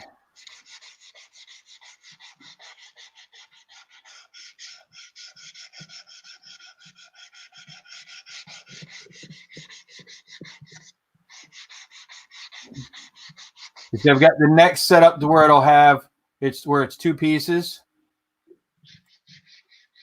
Oh, you're fully 3D printing it. Oh yeah. It's going to be complete. The trick is I definitely have to put reinforcement in it though, so I can actually string it with wire so it'll work with as an electric guitar. Oh, right, of course. So I'm building it to where it's got an adjustment rod in there. It'll have, left-handed and right-handed ends, so it'll be like a turnbuckle. So we had to tighten or loosen it to either, push it out or pull it back tight.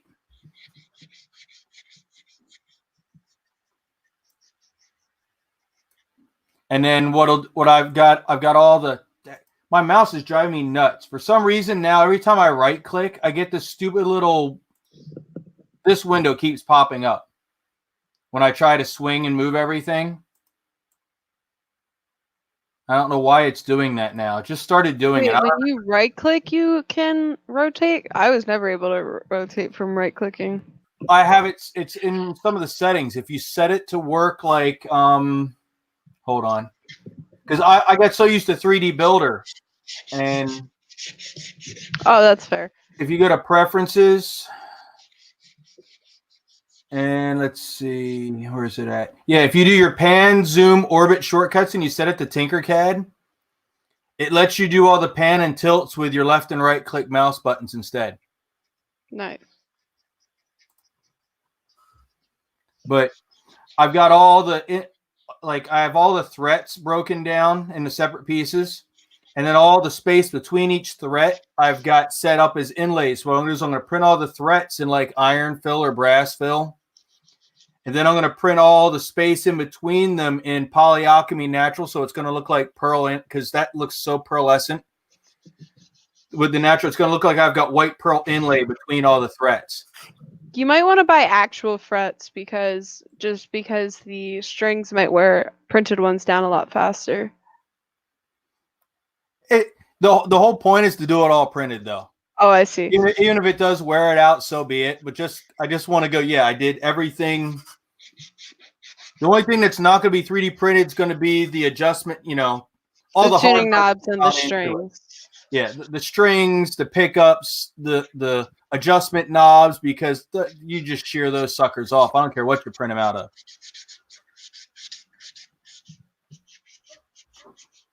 You could also print some picks. That'd be fun. Yeah. Play with different plastics and see how the picks go. Yeah, it took me forever to get this. Was the one I asked. I can't remember his name. Is it Chris? Geek Tech? Ryan. Ryan. I'd asked him if he could help me fix it. I couldn't get it to. I was trying to put this bevel around the top. That's it, right. I remember that. It would not let me for the life of me. And I had to go back like two versions back and find where I made the mistake. And I finally managed to get it to blend everything together to get the rounded corner. So now the goal is I want to print the neck on the Squire, and this body will actually fit in one piece on the White Knight. Nice. So the only thing I'm still trying to do, though, come on, rotate, is I'm still trying to work on the access panel in the back. I bought one of these Honeywell, the Honeytone hip amps. I want to take all the hardware out of it, the speaker and everything, and mount all of it into the guitar. So I just have like a rechargeable battery in there and one jack for that, and then one jack for if someone wants to use a regular amp out of it. But I want to be able to just flip a switch and have someone play the electric guitar, and it will, it'll have its own sound. Nice. I'm trying to get that all. I'm trying to keep from mounting the speaker on the front. I really want to mount it somewhere here on the back, out of sight, So it still has that nice Les Paul look on the front without being all gaudy with a speaker right here in the center. But it's getting hard to put that speaker on the back. Well, it's also the sound. You want the sound to go out, not into the person that's playing as well. Yeah. But yeah, this is one of the projects I want to get done before Murph. Be nice to be able to bring that in there. Joel's production manager, I guess it was. The guy we had the waiver with. He was stoked when I told him that I wanted to print this. He's like, dude, you print it, I'll wail on it. So apparently he can play guitar. I used to be able to play guitar. I remember how to play Whole Lotta Love on bass. That's pretty much all my guitar knowledge that I remember. I never was able to pick it up. I played saxophone for a few years when I was younger, and I forgot all of that even. Oh, I played saxophone too. I stopped playing because my middle school music teacher wasn't the nicest man in the world, and I didn't feel valued. So I didn't understand why I was wasting my time being in an extracurricular that didn't appreciate the effort I put in. So I stopped playing once I got to high school. And then here's I said, unfortunately, I did the mesh to B-Rep, but I don't know if my computer's just not strong enough. I can't get it to let me delete any of the triangles out of this darn thing. Every time I try clicking on a triangle, deleting it says unable to fix mesh or whatever. I'm like, oh, well, so I'm going to, unfortunately, if I want to be able to edit and cut this and do anything else with it, I'm going to have to completely recreate it. That sounds like a Ryan question to me. Yeah. But tell me, this thing wouldn't be awesome with a FDL mounted in it? Oh, most definitely.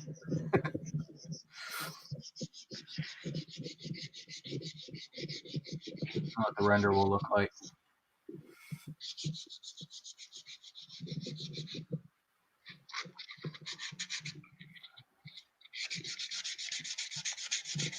Yeah, there you go. It looks much better in the render.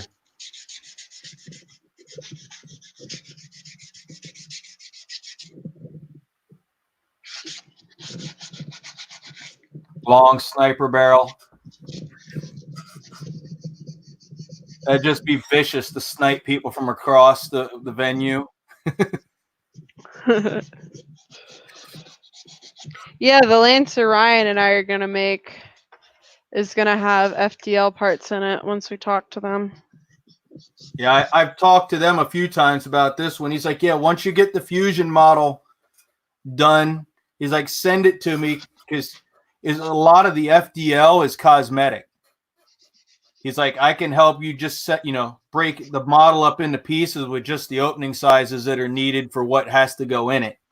So I need to get on this at some point because, Chris is busy doing everything for you guys. So unfortunately, I think I'm going to get a crash course, and this is how you model something in Fusion. Either that or go back to show them and see. They tried doing this for me once, and it just didn't come out right, but they didn't pull the STL out of the game like Ryan did.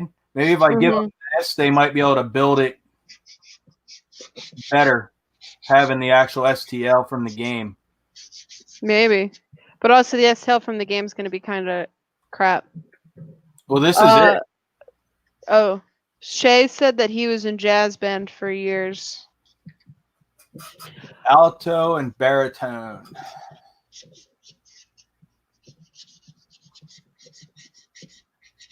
I always wanted to play the tenor sax, and I never got. You had to be the best saxophone player in the band to play the tenor sax. Unfortunately, at least that's how it was in our school. That was not how it was at my school, but I played alto. Yeah, I think my stepmother turned my alto saxophone because it was my dad's before it was mine. I'm pretty sure she turned it into a lamp. That's so sad. I asked for it back because I was trying to get my daughter to play it. She goes, nope, I'm turning it into a lamp. I'm like, okay.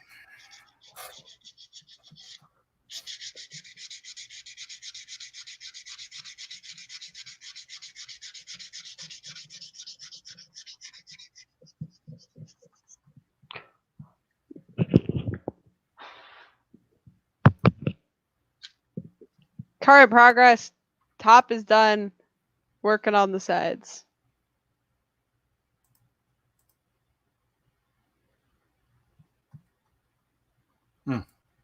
I just noticed that glitch.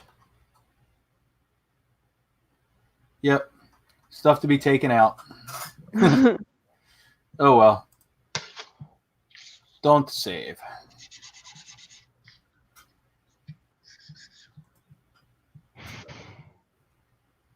I smell grilled cheese. They're trying to lure you upstairs, huh? Except no, but we don't have bread in the house, so it definitely can't be grilled cheese. So now I'm just confused. Sounds like my refrigerator. My daughter's like, "Are we going shopping sometime today? Because we've just about eaten everything we have." Well, no, we don't have. We never have bread. My dad and I are eating Atkins, and my mom's just like not really eating bread. Whoops, that was the wrong one. That's the one. Yeah, the other one's weird. You get the old like 1970s TV look. Shay, it's not an A. My A has been scrapped for parts. Actually, all the hardware, I mentioned this earlier, but all the hardware I used for the radio is from the A8.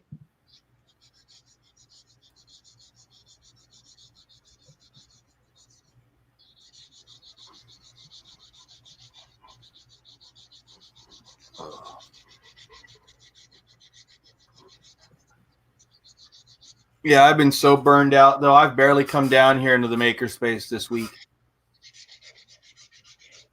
I mean, it took me a good month after Earth before I finally started working on this. I've had this model since Earth because it's just online. I mean, I made, 5 props in a month? I just was a little tired. Yeah, I printed a piece as a demo for somebody with the Squire, and it came out like crap. So I was like, okay.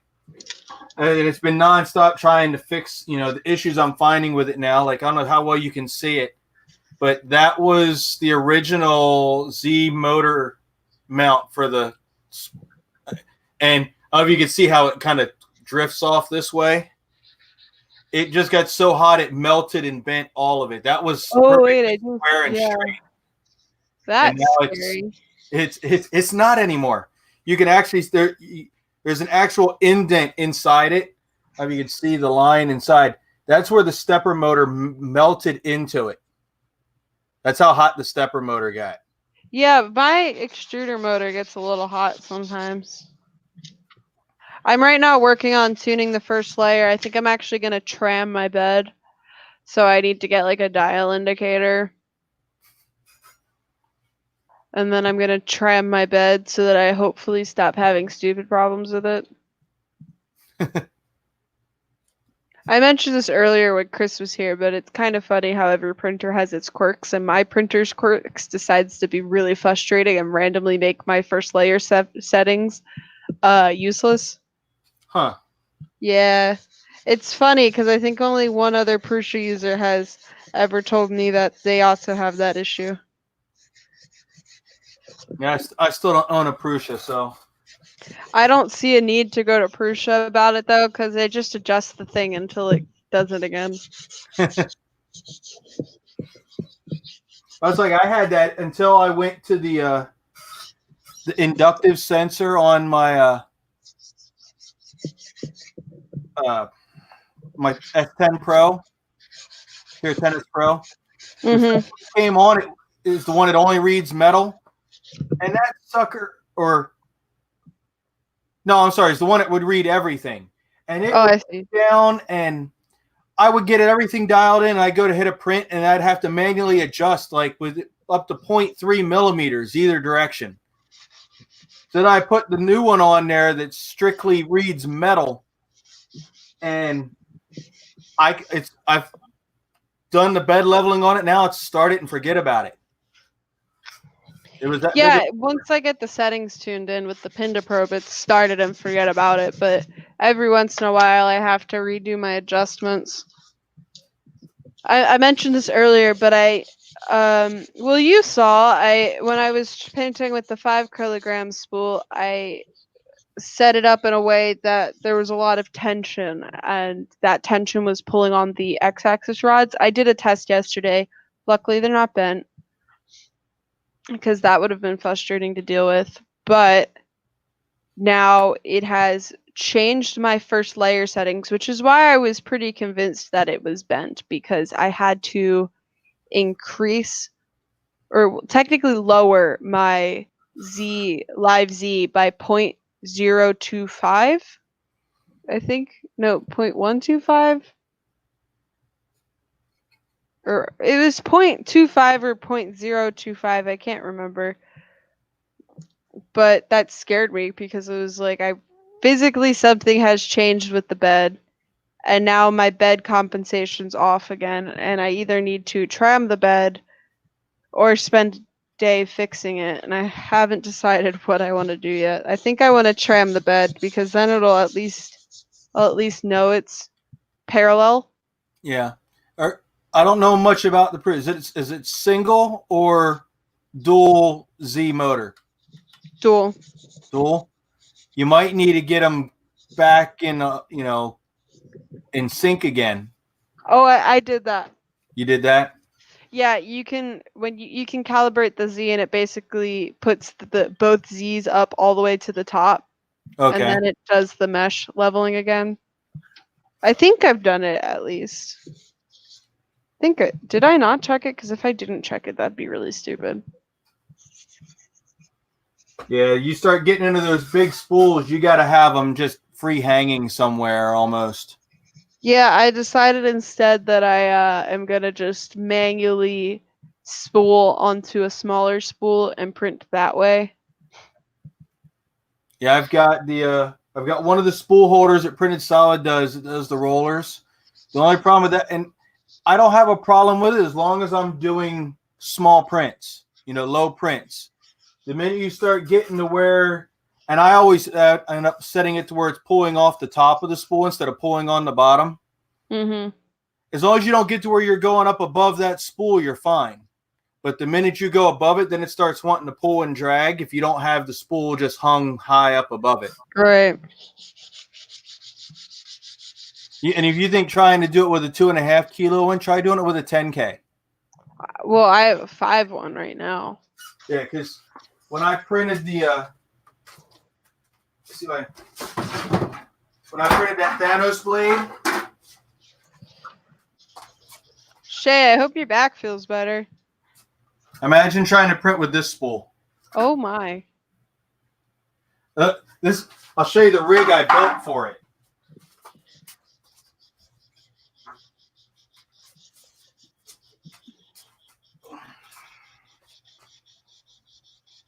Look at this. Nice. It looks dope. Yes, I use this. I'll just put the 2.5K spools on it, and that's the one thing I do love about the Bondtech extruders. They'll just chug right on through that. This 10K spool. It was just sitting there chugging right along, pulling on it, no problem. Nice. My problem mainly with it has been the second a bit of tension comes off, it just wants to come right off the rollers. That was my problem when I was spooling it by hand. It kept wanting to just pop off the rollers, and I'm like, just please stop. Oh, when I first did the 10K spool, I tried doing, instead of putting it on 2 rollers, I made the mistake of trying to run it through to put it on a spool holder through the center shaft. Mm-hmm. It takes so much force to pull 10K spool. It would start to pull and it would get tight, and then the spool would hit no spool's completely balanced. As soon as it would hit the high side, it would just roll, and I'd watch 3 wraps unspool off the side, and I'd get tangles. Right. You start getting into the big spools, it gets really imperative that you actually put it on a double roller setup so that your filament can't get ahead of yourself and unwrap and get stuck around the center shaft. Really, because I was actually thinking it would be better by doing a center spool. If you do, you need to provide. You need to give it. You need some kind of resistance. It can't be smooth.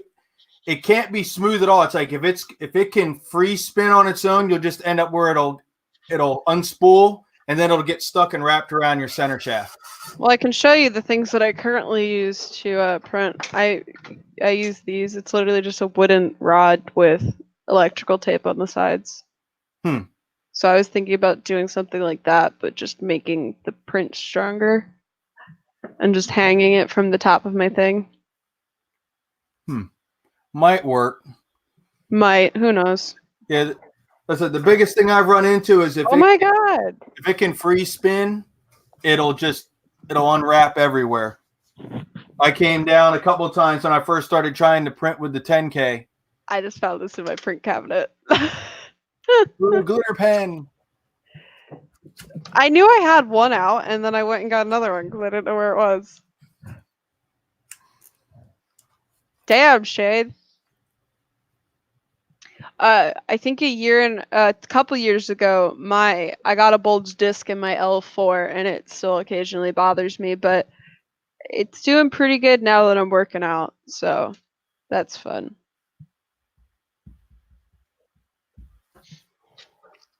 I'm just old. Everything aches. Well, I'm almost 20. I'm turning 20 in 2 weeks, so that's exciting. Don't even compare. It's exciting and terrifying. But I'm 20 and I already have a bunch of back problems. I've fallen off a cliff. Were you hiking with Sean again? No, I was skiing and my ski popped off, and the slope did not have snow barriers. They should have, because the slope was on the side was one of the sides of a valley, and so I went right off the side and went down a cliff. Luckily, there was like this tiny little path that I somehow managed to roll down instead of just falling 12 feet. That's not too bad. I've gone off like 30-foot heads up.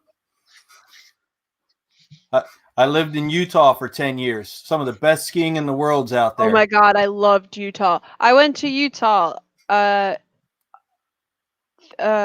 think this season after, and I was, granted, at one point I had an anxiety attack because we went down we were going down this steep slope that reminded me of when I fell. But I loved Utah. It was gorgeous. And you find out when you're out there and you can ski in the powder all the time, you realize you get much braver with the tricks you will try to do. Oh, yeah. It doesn't hurt when you fall in 3 or 4 feet of powder versus when you fall out here. I haven't been snowboarding or skiing with my daughter since she was like 7, because the last time we went, I took a turn wrong on my board and I fell backward and cracked my head, and I was not wearing a helmet. And I'm like, because I'd been skiing in Utah for years. In Utah, I got one of them like 6-foot long hats that just strings behind me while I'm skiing down the slope. That's all the padding you need. I got out here and I'm like, crap, I'm going to have to buy a helmet if I'm going to keep snowboarding out here. Yeah, I was very lucky. Well, I wasn't lucky. I always wear a helmet when I'm skiing. But the fact that I do wear a helmet is really good, because after I fell off a cliff, we looked at my helmet and there was a giant gash on the side of my helmet. Ooh. It literally saved my life. It wasn't a super deep gash, but because it was plastic, yeah, you could tell if I wasn't wearing a helmet, I would have been in trouble. I would have probably you'd have had a permanent part in your hair. Pretty much.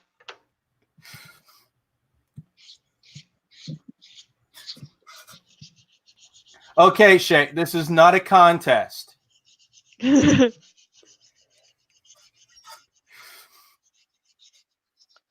It's like, if we're going to start going down that route, hey, I've had knee surgeries. I've had cartilage removed from both of my knees. You know, got 7 stitches here and 6 stitches here. My biggest thing was I got a dry socket after wisdom teeth, and I needed to be on Vicodin for like 3 weeks. Oh. That was so funny when I was on Vicodin, because of course, as I got better, I was weaning off Vicodin. I never had a problem with almost like with being addicted to it or anything, but I was on the last probably week of Vicodin and I was starting to not need as much. And one day I thought I needed a whole pill, but I should have only taken a half a pill. And this day happened to be the day I was going to my psychiatrist. So I take a whole pill. And this entire time I'm taking Vicodin, I never got high because I was in so much pain that it just, when I was on the Vicodin, I was Yeah, perfectly, like, I was it perfectly balanced fine. you out. Yeah, it perfectly balanced me out pretty much. And so unbeknownst to me, I take a full pill when I should have only taken a half a pill, and I get so high. Like I've never been high other than this, and I absolutely hated it. I'm sitting in the chair at the psychiatrist's office, and I'm like not able to pay attention. I'm just sitting there. And they're asking me questions and I'm kind of answering, but the entire time I'm in a chair with arms. The entire time I feel like I'm going to fall out of the chair. And I'm trying to reason with myself that I can't possibly fall out of this chair because there's arms on it. And the entire time, I'm tempted to ask if I could just lay on the floor so I don't think I'm going to fall. I never did though, but the entire time I'm just sitting there thinking I'm going to fall. Uh, it's like for me, most of my life, I haven't used Novocaine for going to the dentist. I don't feel my teeth. I'm like, go ahead, just drill. And when I went to have my wisdom teeth pulled, they described what they were going to do. We got to cut the gums because they haven't come through yet. We're going to break them into 4 pieces. Then we're going to reach them with pliers and pull out each root. And I'm like, you know what? I don't want to be awake for that. That just sounds too noisy. I'll pass. Go ahead and put me under. And the guy puts me under. He goes, okay. He pushes in I think it was liquid codeine or whatever it was they were giving me. And he's like, all right, you should feel that almost instantly. So we're sitting there talking. He goes, feeling loopy yet? I'm like, no, not at all. He's like, he looks at the anesthesiast. He's like, did you push the right stuff? He's like, yeah, you should be out. He's like, dude, start counting down from 100. I got down to like 82 before it finally started kicking in. And the ceiling just started buckling and waving. I'm like, oh, that's kind of neat. The ceiling's getting all flexible now. And that's the last thing I remember saying. And then I wake up with him straddling me in the chair with a pair of pliers in my mouth. I'm like, hey, how you doing? He jumped back. He's like, he's awake. Push more. They're like, he should have been out for 2 more hours. I remember waking up after I got the injection. I woke up as they were transferring me from the bed to the surgery table. It just notified me that you subscribed. That's kind of funny. But I remember moving from the surgery table, and when I woke up, my dad was expecting to like record a funny video of me. I was perfectly fine. I of course couldn't talk, so I just hold out my hand for his phone, and I was just typing on his notes app, asking him questions because I couldn't talk. He was just like, "This isn't any fun. You're not loopy." Yeah, they got all done with that one, and it's like, I went in for my knee surgeries. I said, look, I don't know how anesthesia works for these surgeries, so you guys should know that I woke up midway through my wisdom teeth surgery. So whatever you're doing, make sure I don't want to wake up with you guys in the middle of cutting into my knee.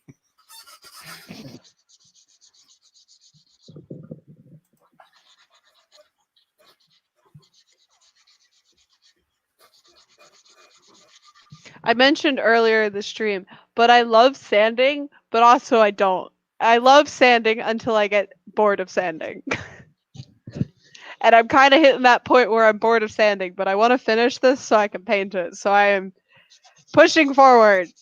Yeah, when I did the Star-Lord masks and guns, I was like, that wasn't too bad. I was like, okay, I got this. Man, I got one side of that Thanos blade sanded, and I'm like, am I done yet? And I was doing that with a power sander, and I'm like, am I done yet? Oh my god. The only reason I got Mjolnir done in time for Earth was because I used a quarter sheet sander on it. Yeah, I had my big old mouse sander just go. I was going full length of the blade back and forth with it. And it's like I was so tired of sanding on that blade. And if you look at it close, you could still see layer lines in it here and there. And I'm just like, you know what? Joel, it was funny when Joel's like, so is there anything special consideration I've taken for the 45-degree angle of the print? I'm like, nah, pretty much same prep you did. You know, prime it, fill it, prime it, sand it.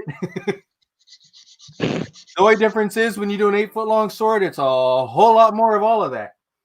Yeah. I couldn't get over the fact that I spent over $100 in paint on that thing, just, you know, in rattle cans. Really? That's insane. The lady was laughing at me at the hardware store because I walk up with a whole basket full of paint, and it's like 10 cans of primer and another 10 cans of silver paint. And she's like, painting your car? I'm like, no, a Thanos blade. And she looked at me all weird. I had to pull up the picture of the video and show it to her. She's like, you printed that? I'm like, yeah.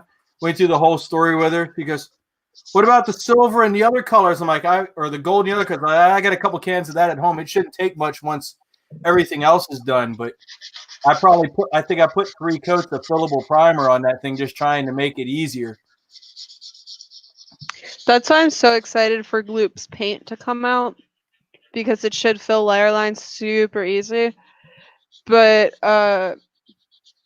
the engine sword that I'm working on isn't going to be nearly as much sanding as the Thanos sword.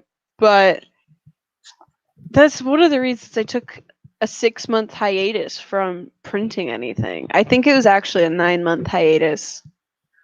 But last spring, I got busy with school as well, but I was also just tired of sanding. I have so much sanding still left on it because it's 50 pieces, I think, in total. It's a lot less now because I've assembled some things, but What sword? the engine sword. It's the big one. Okay. It was the unfinished one on my table. You're too much of a perfectionist. Pretty much. Well, the engine sword, I wanted to have my best finish. Honestly, that was my goal for that one. Okay. But I think I'm going to not do that anymore. Oops. Oh, the thing I started noticing is everybody wants everything to look weathered and abused anyway. If you leave a few layer lines here and there and a scratch here and there, yeah, it's patina. I mean, I personally don't like visible layer lines because it's quite obvious that they're layer lines. They're not weathering. Yeah. So I'm fine if deep scratches and stuff get in because, as you said, it's weathering. Well, I was like when I did the, oh, you can't see them, but when I did the Star-Lord mask, I tried to get most of the layer lines out of the mask itself, but when I came time to do the rebreather cylinders, well, they were stood straight up. It looks like they were turned on a lathe. I'm like, I don't have to get all the layer lines out of that. It's milling work.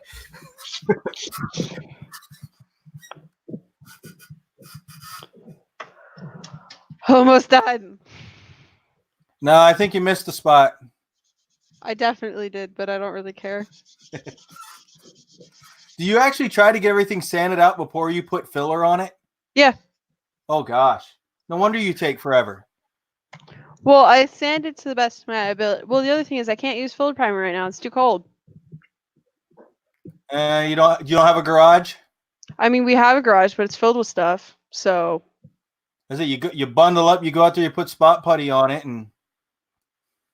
Yeah, I mean, I do use spot putty. I tried to get the surface even before priming. Okay. Just, I don't know why I decided to do this, but. Yeah, that's one of the other reasons why I said when I do the guitar, I'm going to do it all in color. I'm just going to, like the neck's going to be printed. I've got a spool of atomic carbon fiber black PET G for the neck. Unfortunately, it's not going to be wood grain, but. And then I'm probably once I print the model once in just some cheap plastic, I'm going to take pictures of it and I'm going to send it to Filamentum, and I'm like, okay, you wanted a project, submission. Here's my project submission. I want to print this in Wizards Voodoo. It took this much filament. I'm hoping I can get them to either if not hook me up with some free film, and at least hook me up with some seriously discounted shipping, so I'm not paying twice the cost of the spool just to get a couple spools of Filamentum. Right. They were. She promised me they'd do their best to help me out, since unfortunately, because I had asked them to bring me 5 spools to Earth, and their customs got all screwed up, so they didn't bring any. That sucks. It's like I planned that way out till it's like, yeah, I want 5 spools of Wizards Voodoo. I will pay you when we get, when you get there. I had everything planned out, so I didn't have to pay all the shipping, and then their customs got all messed up, and they didn't have anything. As soon as I saw her walk in, I'm like, "Hi, how's it going?" She looked down and she saw my badge and who I was, and she's like, "You're gonna hate me." She goes, "Well, now that you say it, I am." I was like, "Oh no, what's?" And it's funny. I beat her to it. I said, "It's all stuck in customs, isn't it?" She goes, "It's worse than that." I'm like, "Really?" She goes, "It's stuck in Germany's customs, so there's no chance of it getting here." I'm like, "Oh."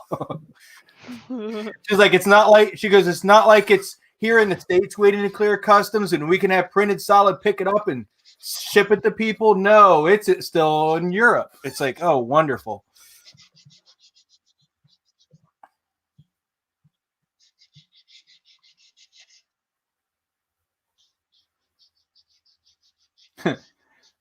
No, that's a problem, Shay.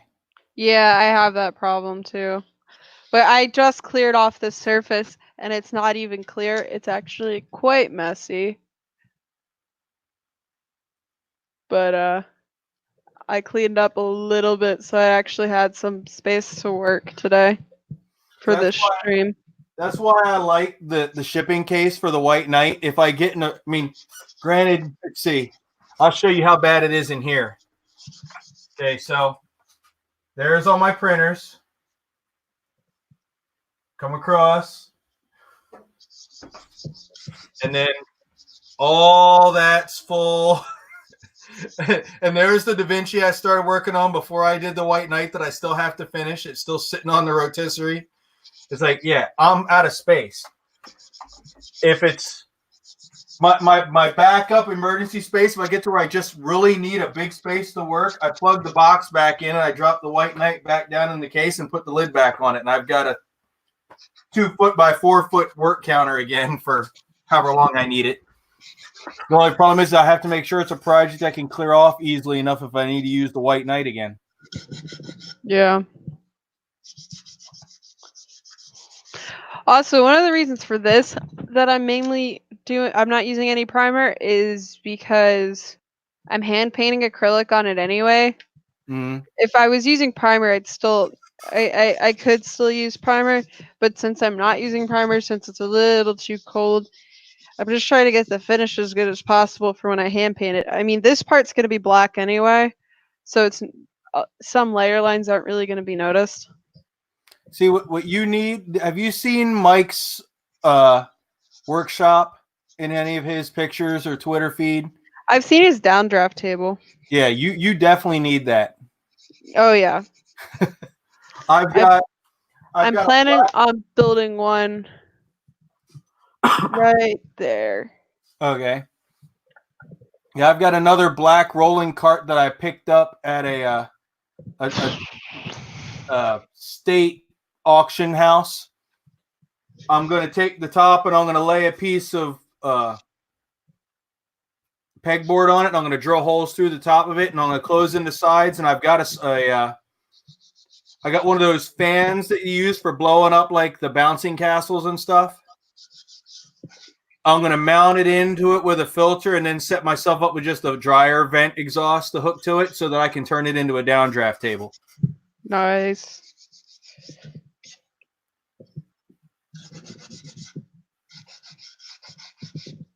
Yeah, I've got a 12 by 24 2-story shed out back, Shay. It's got my 69 Bronco in it, and it's scattered all over the shed right now, so that space is all used up too. I need to put the Bronco back together and take the shed back and turn it into a print studio, I think.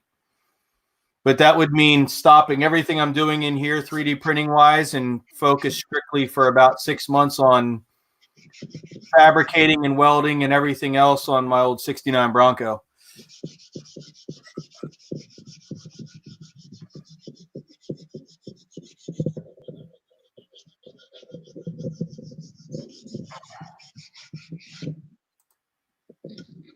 I really should get to work on that thing one of these days. Problem is, there's so much junk in there. I've been doing so many other projects around it. I would literally have to spend probably 3 or 4 days just cleaning up the shop just so I could get back to the Bronco to do work on it.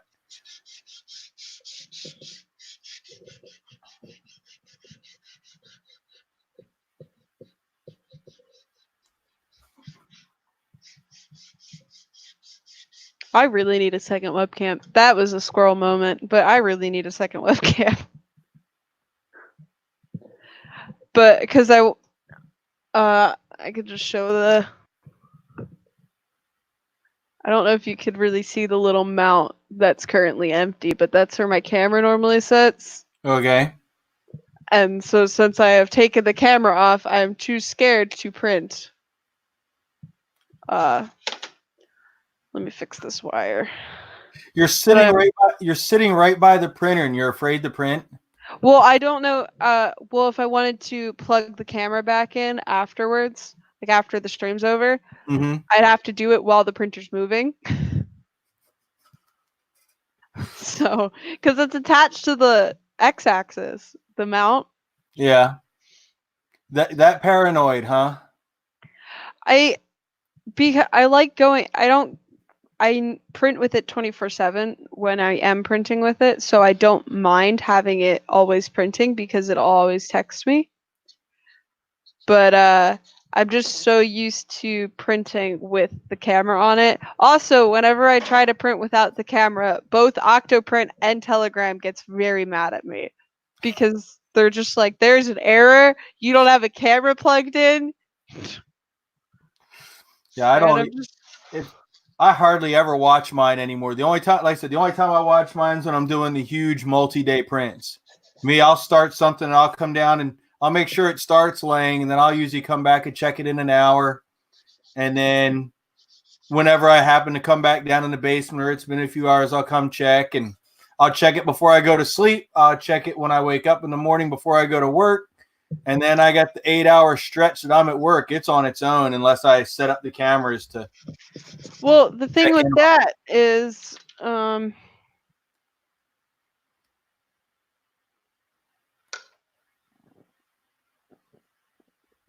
sorry, Keith texted me.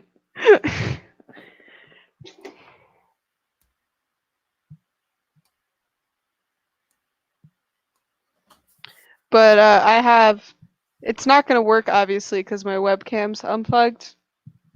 But I use OctoClient, so when I wake up, I can just use that to check my print. So I always use the webcam. It's a very well-used camera. It was plugged in and on for the 9 months that I wasn't using my printer just because my Raspberry Pi is on all the time. But the printer wasn't on, but the camera was still watching it, making sure it didn't try to run away.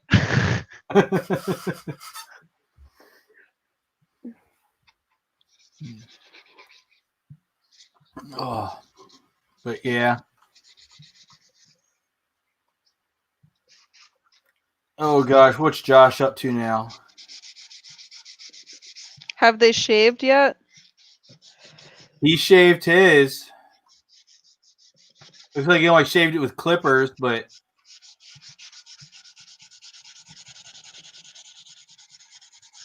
at 15, they made it to $1,000. He told, "Hey, Chris Freeze, we made it to 1,000. Get that beard shaved. Next goal is 1,500, and the eyebrows come off." So has Ryan shaved too then? Because I heard Ryan had to shave at some point. I don't know. I'd have to pull up the stream and see. Let's see. We'll see you when you get back, Shay. Take it easy, Shay.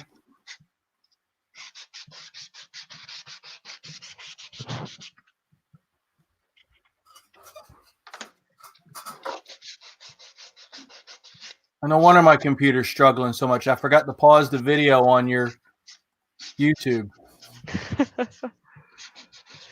I'm surprised you couldn't hear it. Well, no, I always mute the audio, but I forgot to pause. If you pause the video, you pull the chat out, then you pause the video. Oh, right. Yeah. Let's see. I'm one of the two. You've got two people watching, and I was one of them. Mm-hmm. It still says two are watching, though I think Shay popped out. Or wait. That's true, Shay. Hi, Mitch.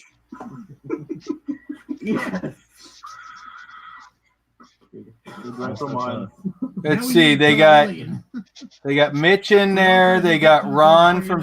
Let me mute it. There we go. They got Mitch 3D in there. They got Ron from Comedian Maker Project. They got Tanny in there. They got the Viking and Josh. I don't see Ryan in there anymore.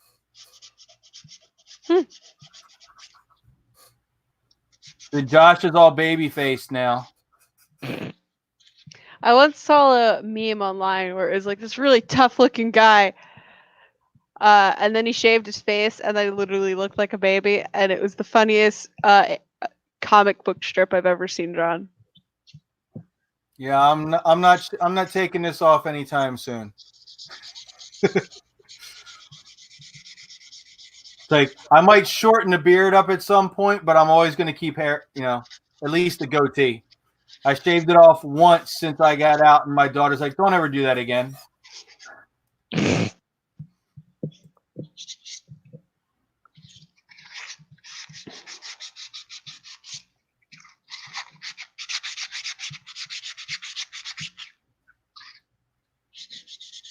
Here, I'll give you a look at Josh.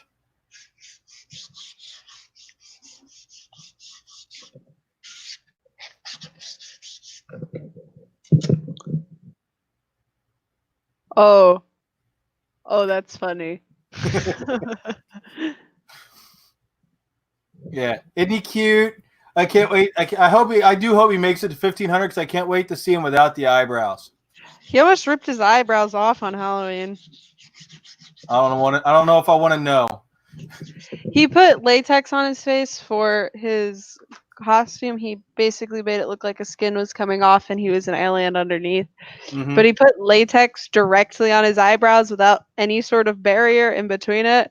Oh. And everyone kept telling him to pull against the grain of his hair. And I just told him they're trying to screw you over and get you to rip your eyebrows off. Aren't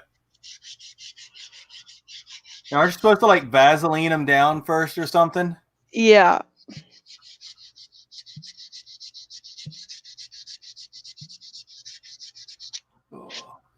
Well, I need to get upstairs and make dinner. It's that time. Oh man, it is 6. Yeah, it's late. So, and unfortunately for me, I've got to get all of our laundry done, all of our dishes done, and we both need to get showers because I noticed that my water heater is slowly leaking. Oh, that's fun. Yeah, so this week I'll have to replace the water heater. So it's do all that, then turn the water heater off and close the valves. So you were my my momentary sit back, relax, take a break. So don't have too much fun sanding on all that. I'm actually almost done this part and I'm gonna paint it. So cool.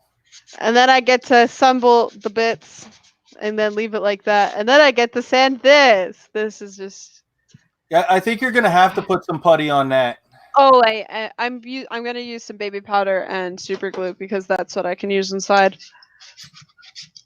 Wow, the super glue doesn't stink as bad as the spot putty, huh? Mm-mm. You don't have a bathroom in that basement? I mean, we do. You got an exhaust fan? I don't know if the basement one has an exhaust fan. Just a possible solution for you as it gets colder. That's a good idea. Just you set up a table in there, do all your work in there, and make sure you leave the exhaust fan running to suck out all the Bondo fumes. That's a really good idea. Yeah, because this is the stuff I'm currently using. Yeah, This is my scrub putty. that or if the laundry room is in the basement and your dryer is vented outside, you can buy one of those little like a you can buy like a flue vent you could put in there, and you could put yourself a ventilation fan and make it to where you just close the valve and it blows the ventilation out the dryer vent. Fortunately, ours is on the first floor. All right. Well, have a great weekend. What's left of it? I mean, I have another day. Shut up. All right, kids in your liberal school schedules. If it All right. makes you feel any better, next semester I'm taking about 16 credits. So you're going to work yourself to death. Pretty much. I'm an engineering student. What do you expect?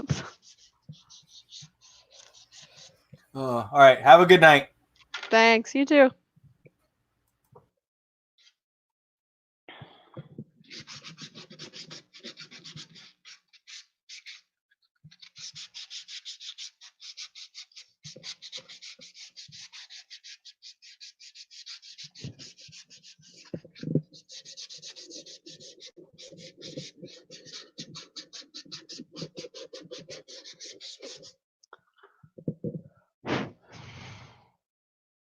So ironically, I have just finished sanding this piece after Carl has now left.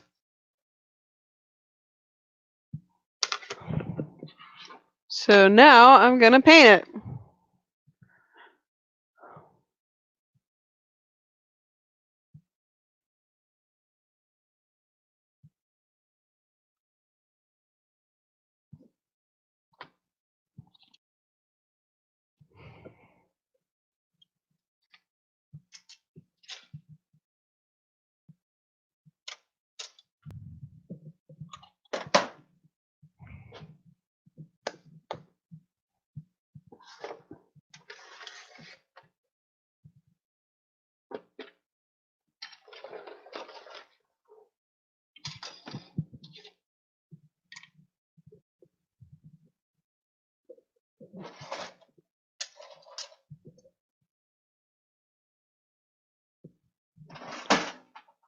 Just gonna use a, I'm pretty sure it's a 1/2 inch flat brush.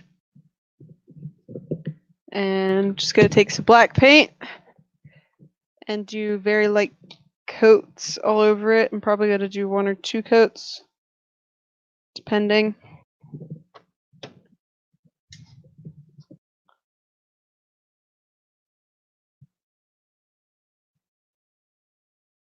And I'm just doing super light coats because it will minimize brush strokes.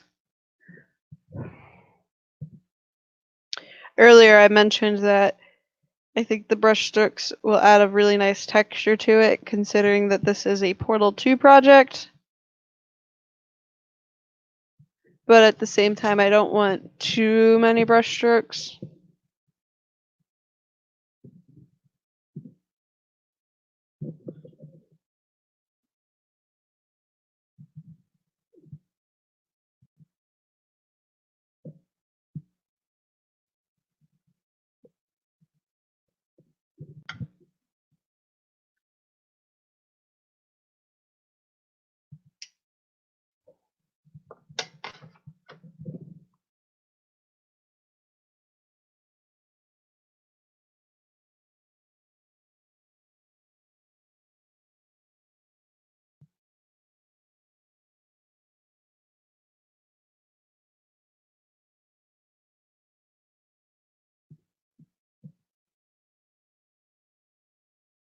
Just putting a very small amount of paint on my brush as I go along.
Since this is kind of my painting workbench, it doesn't really matter if I get paint on the table, because I mentioned this earlier, but I do plan on sanding the surface down at some point in the near future anyway. But also this is kind of my painting table, so I get paint on it all the time. And then I'll normally clean up as much of it as possible with IPA.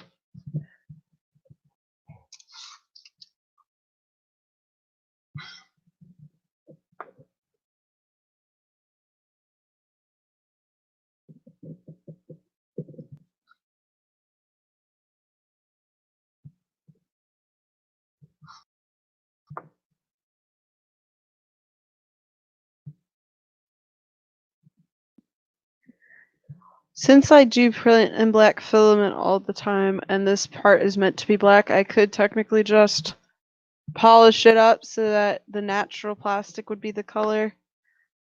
But personally, I do not feel like doing that, and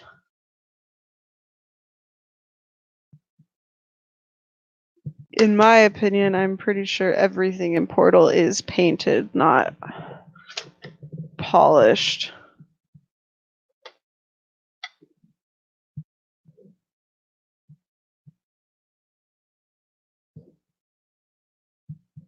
See a little bit of the layer lines. I don't know if it'll focus, but it's not really a big deal.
So now that's all painted up.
I'm gonna more properly clean my brush than just doing water a little bit later.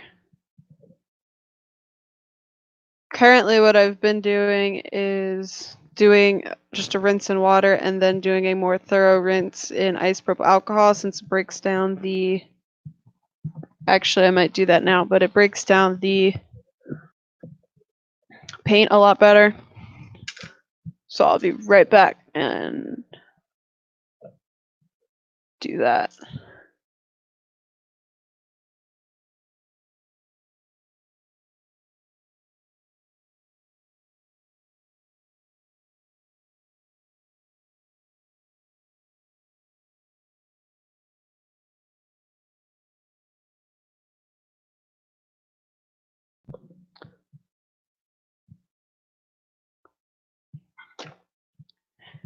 Since I'm going to be using isopropyl alcohol and that dissolves acrylic paint, I obviously do not want my painted pieces near this in case of it splashes. But I'm just going to pour some IPA in and swirl my brush to clean it off. Because it's a little gunky from the past couple days of me painting. I mainly only use this brush for hand painting.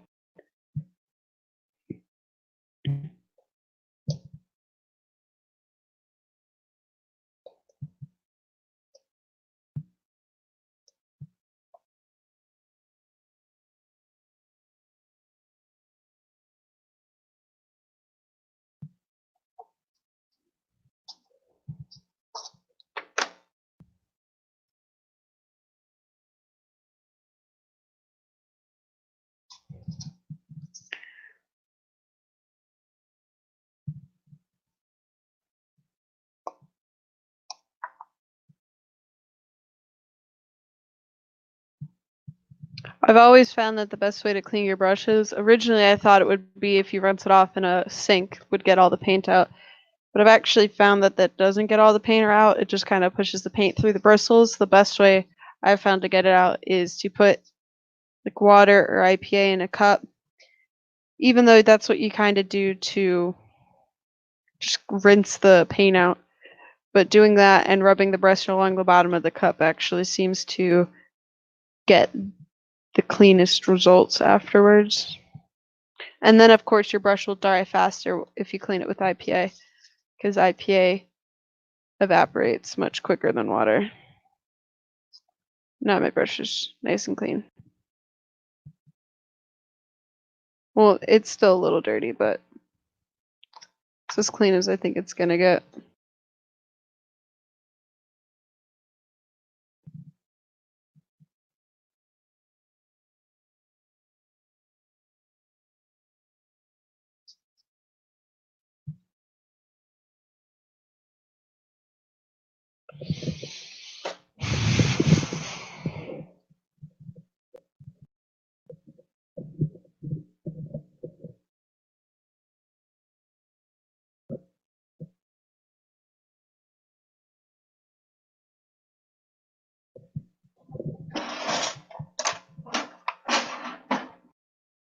Now I'm just gonna assemble the pieces that are done, so I don't have to worry about them anymore.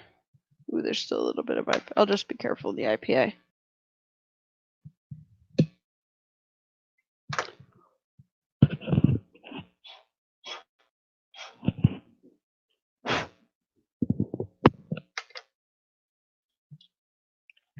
I made sure to put all of my hardware in a cup so that I could find it easily later.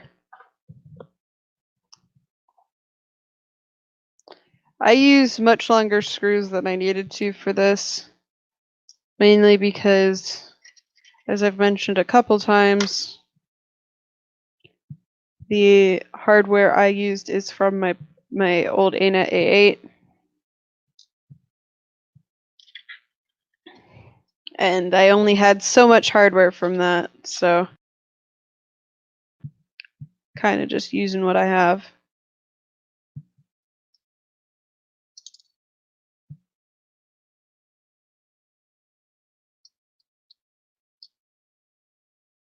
And of course, this sanding and painting is really not going to do anything massive aesthetically to the print, since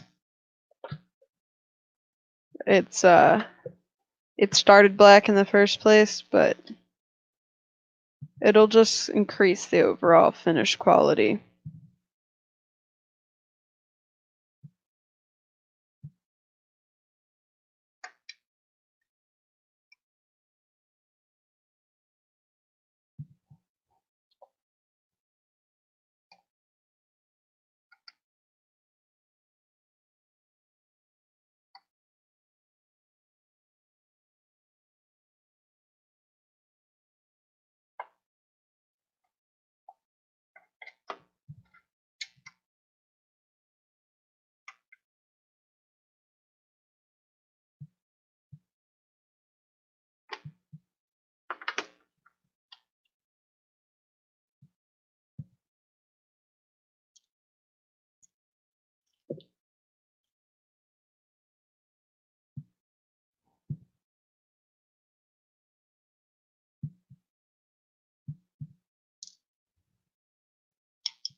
Oh wait, that's not.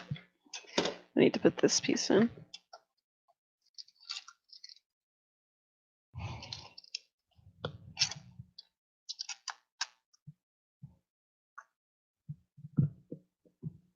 Now I can put this piece on.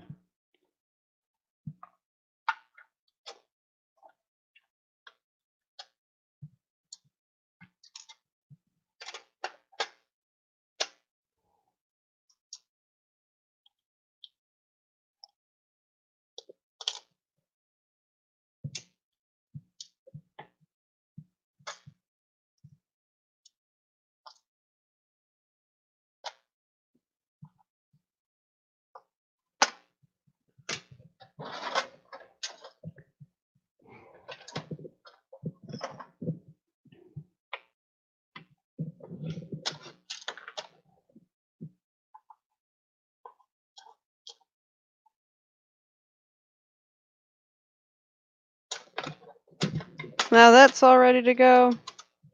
This makes a little bit of noise, but that's fine.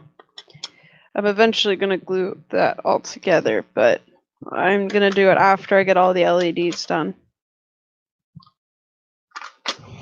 So I have that. This piece holds LEDs and it clips onto this screen back here. Clips on right here.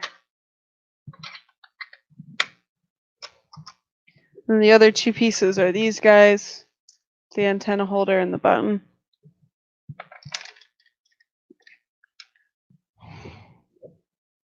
At this point, I'm just going to put this off to the side, so I'll be right back.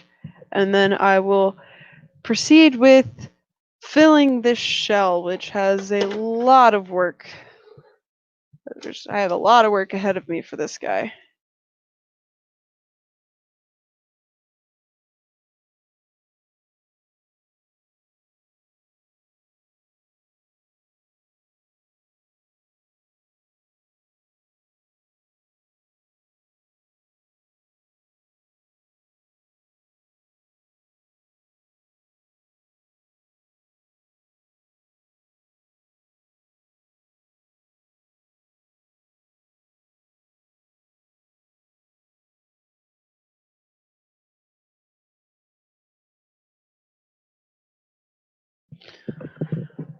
I'm just going to real quick post on Twitter a link for people to join the stream if they want.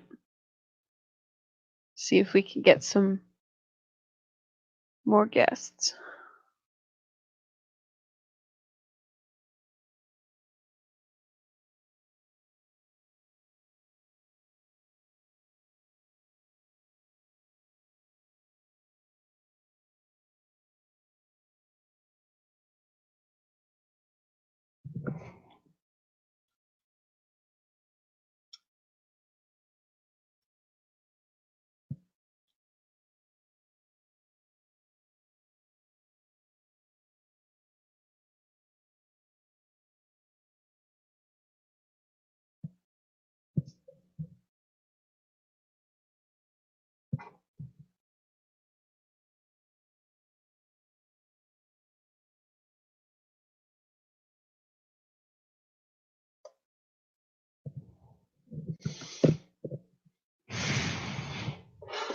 So now I'm just going to continue with the baby powder and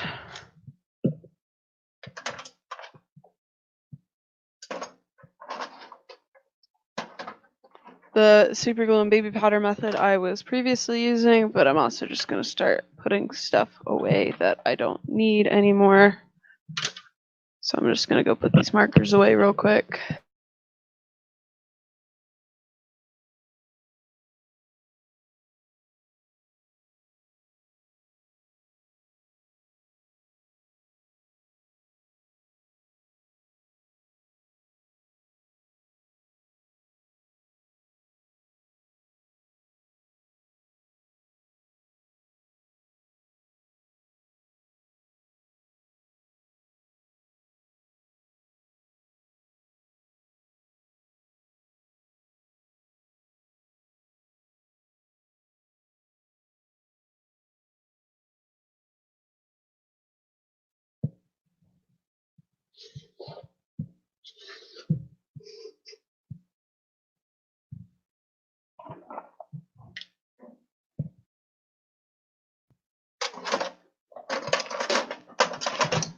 Highly recommend getting pliers like this though, because right now my super glue bottle is stuck, but this makes quick work of that.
The great thing about the super glue and baby powder technique is that it sands super fast, but it also cures super fast, which allows you to do multiple layers very quickly.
Getting the right mixture of baby powder to super glue is pretty interesting because if you put too much super glue or if you put too much baby powder, it cures way too fast. But if you put too much super glue, well, for one, you might end up with a batch too big for you to spread on before it starts curing, which will kind of always happen since it cures so fast. But if you put too much super glue, it doesn't really fill that well.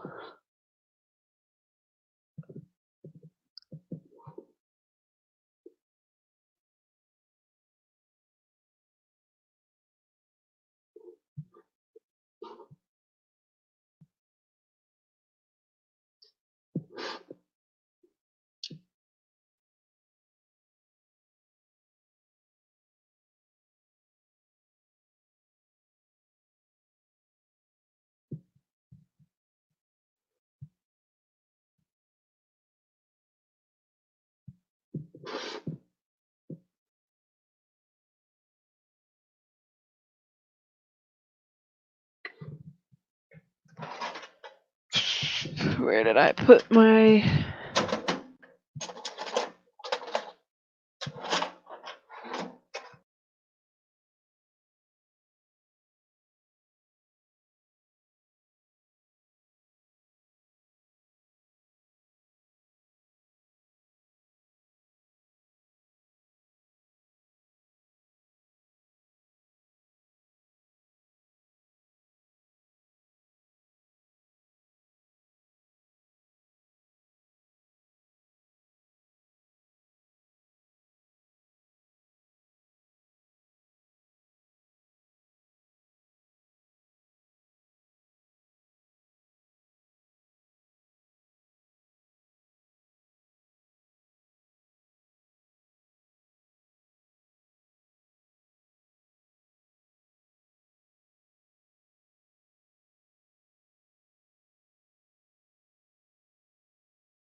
I'm gonna do it a little bit of sanding just to see the progress.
As you can see, with only one layer of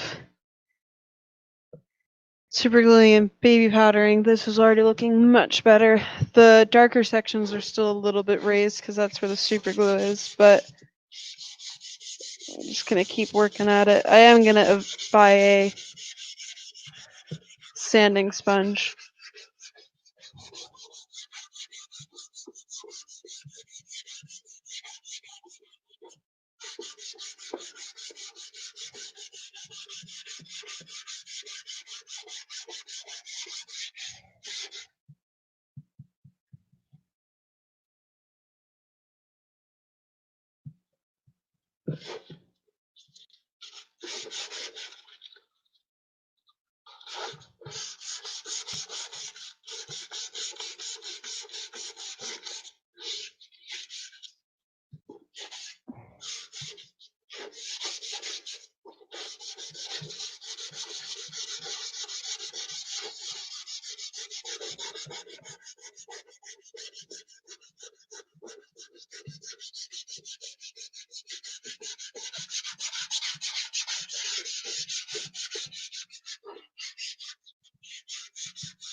So right in here, there's still a little bit of a line.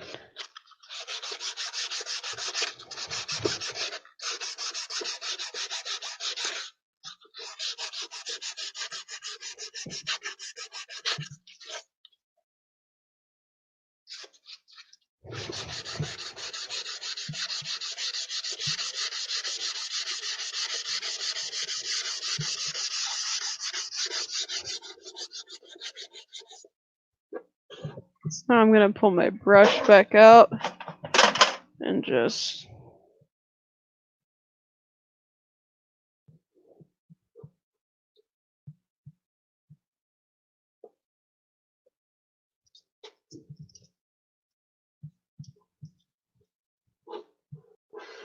this looks much better already, because this is kind of like the before side. It definitely still has a lot more work, so I'm just gonna keep going.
Another way to get your baby powder and super glue mixture to cure faster is to actually just put super glue accelerant on it. But I don't think it really needs it. But if you're ever in a situation where you need it cured a little bit faster, that would definitely work.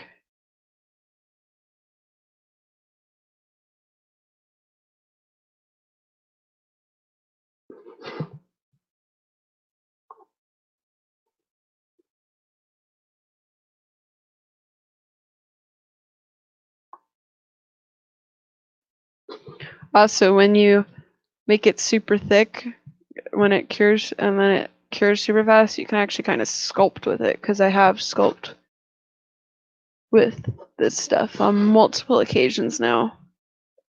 I used it to fix, as I mentioned previously, I used it to fix a knife that I broke on a stream.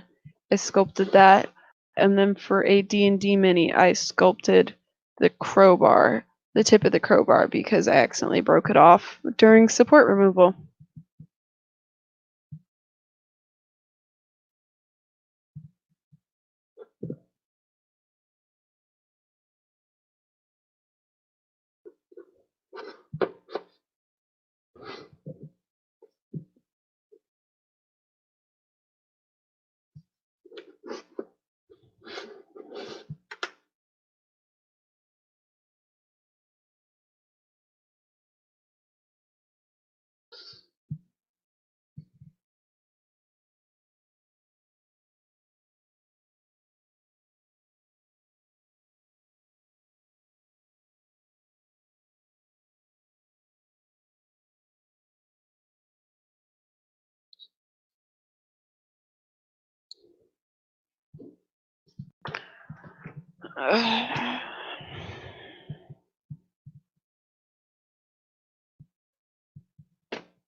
Whoever just joined, welcome.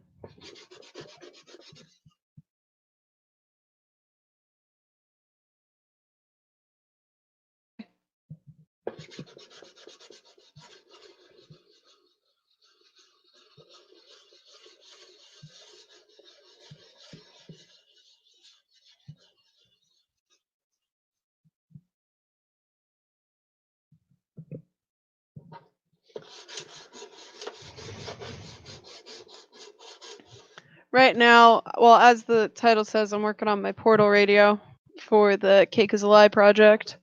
I set it aside, but I finished sanding the base and I showed off all the finished parts, and this is the last piece I have to finish. Actually, I have 2 finished parts. Yeah, there are about 9 of us doing.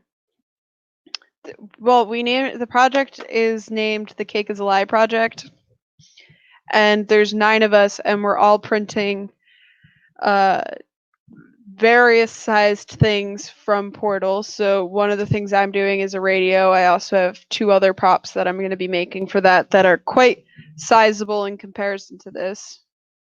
This I think is actually the smallest prop for the entire project, and it is pretty big.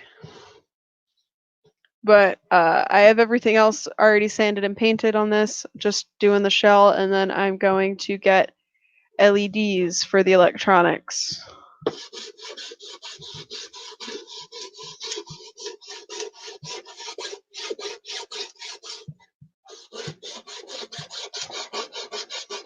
So right now I'm just filling the shell because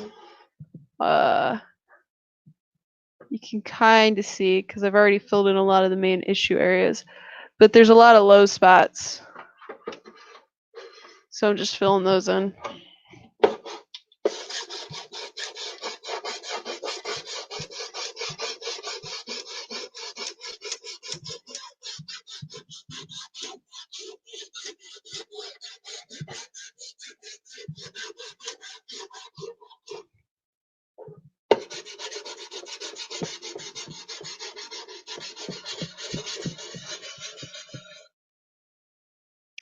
This is a 3D print. This is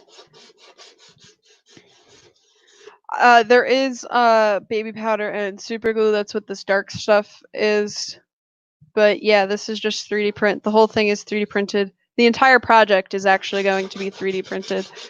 So everything is going to be printed for the project. We're hoping we're going to be able to show it off at ERF 2020. We still need to just talk to the ERF team about that, though.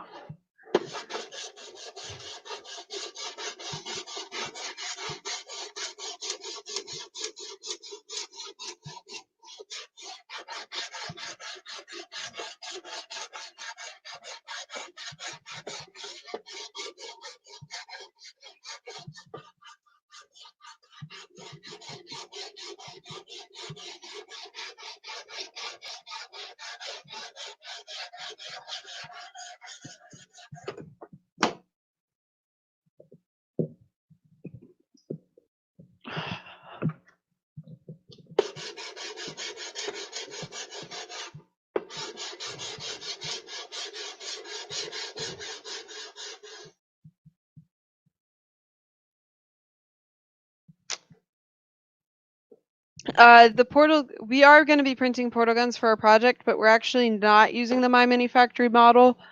One of the people in our project is Geek Tech, and he's actually made the model that we're going to use for our portal guns. And everyone in the project, I think, is making their own portal gun. I know at least I am, even though that's not part of my contribution to the project. But I think there's going to end up being a little bit of friendly competition on trying to make the best portal gun.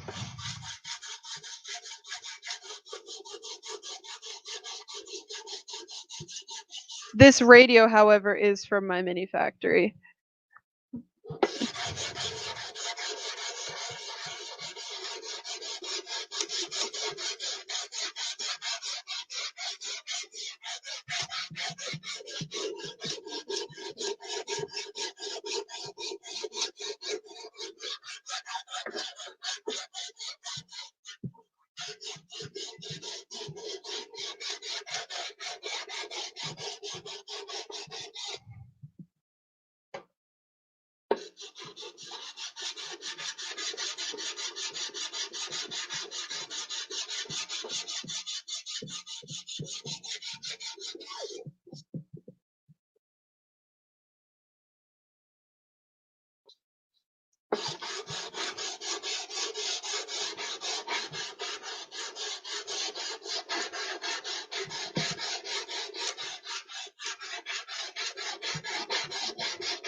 Well, that's a pretty cool print, but it does suck, I guess, that it's a little too small.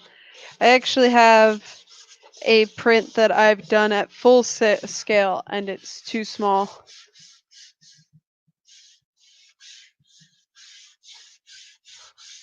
I pretty much print all of my stuff in black, and I paint. I never really print. Other than for this, there's some diffusers involved, so I print those in a different color so it could actually diffuse, but I always pretty much print in black.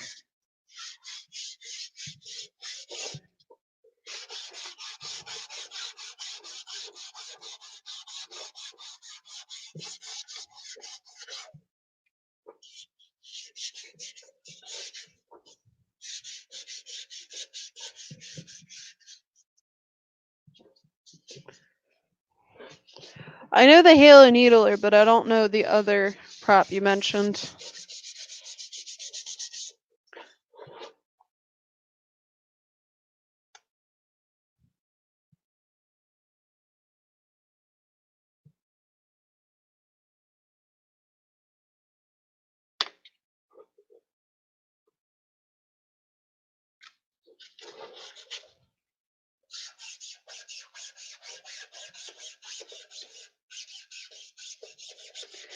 Some people print and then just polish their parts.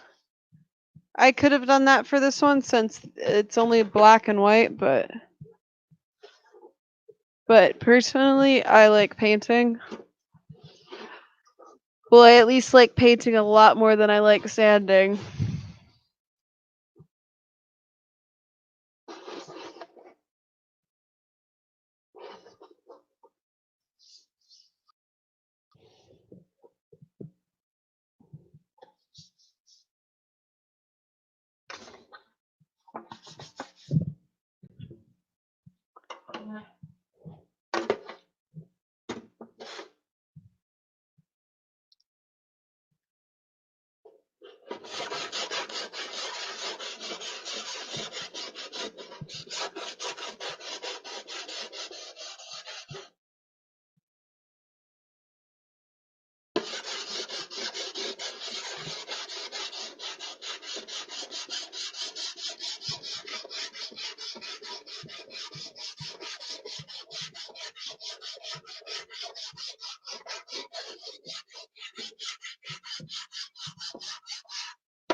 The one thing that sucks about it getting cold is that I need to kind of just hand sand because it's too cold to go outside.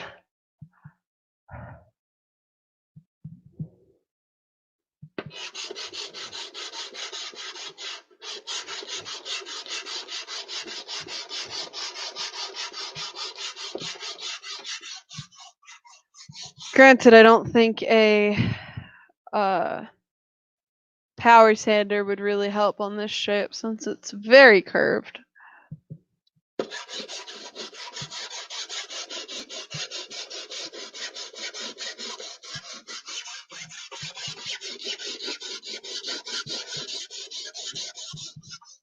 I will definitely check that Thingiverse link out.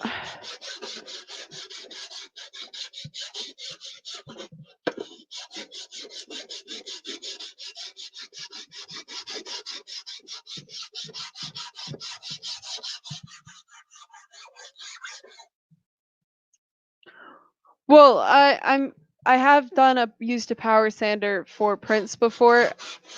It's not necessarily the fact that it would sand right through the shell. Like this is it's thick enough. Like it's pretty. It's say a quarter of an inch thick, maybe. Yeah, I think that's a quarter. It would more be about the fact that I would be cold since it's getting chilly outside. It also has the potential to melt the plastic, but in that case, you just leave it alone and then come back and sand it again.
Yeah, this definitely needs to be filled again.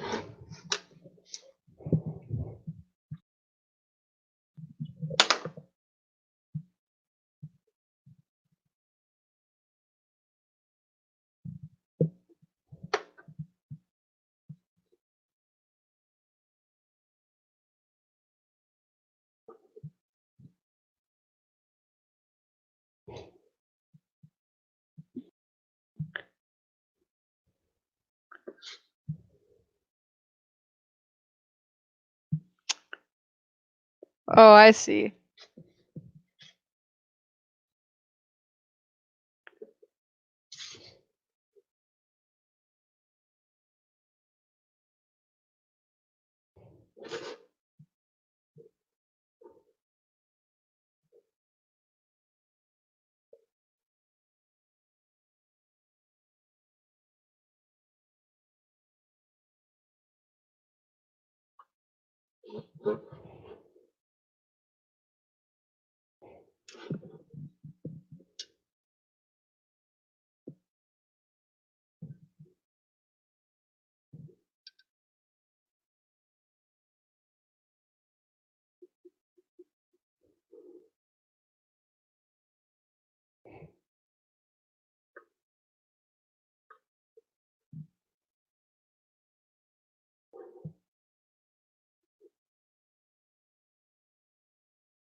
Oh, sorry, I forgot I muted my mic. I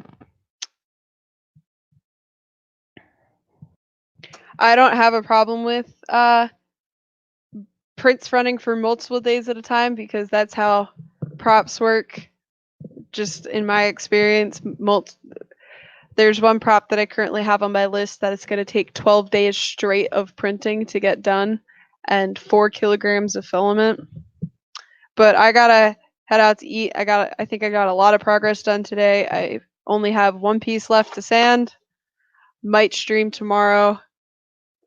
We'll have to figure that out tomorrow. But thanks everyone who hung out with me today. It was fun. See you guys later.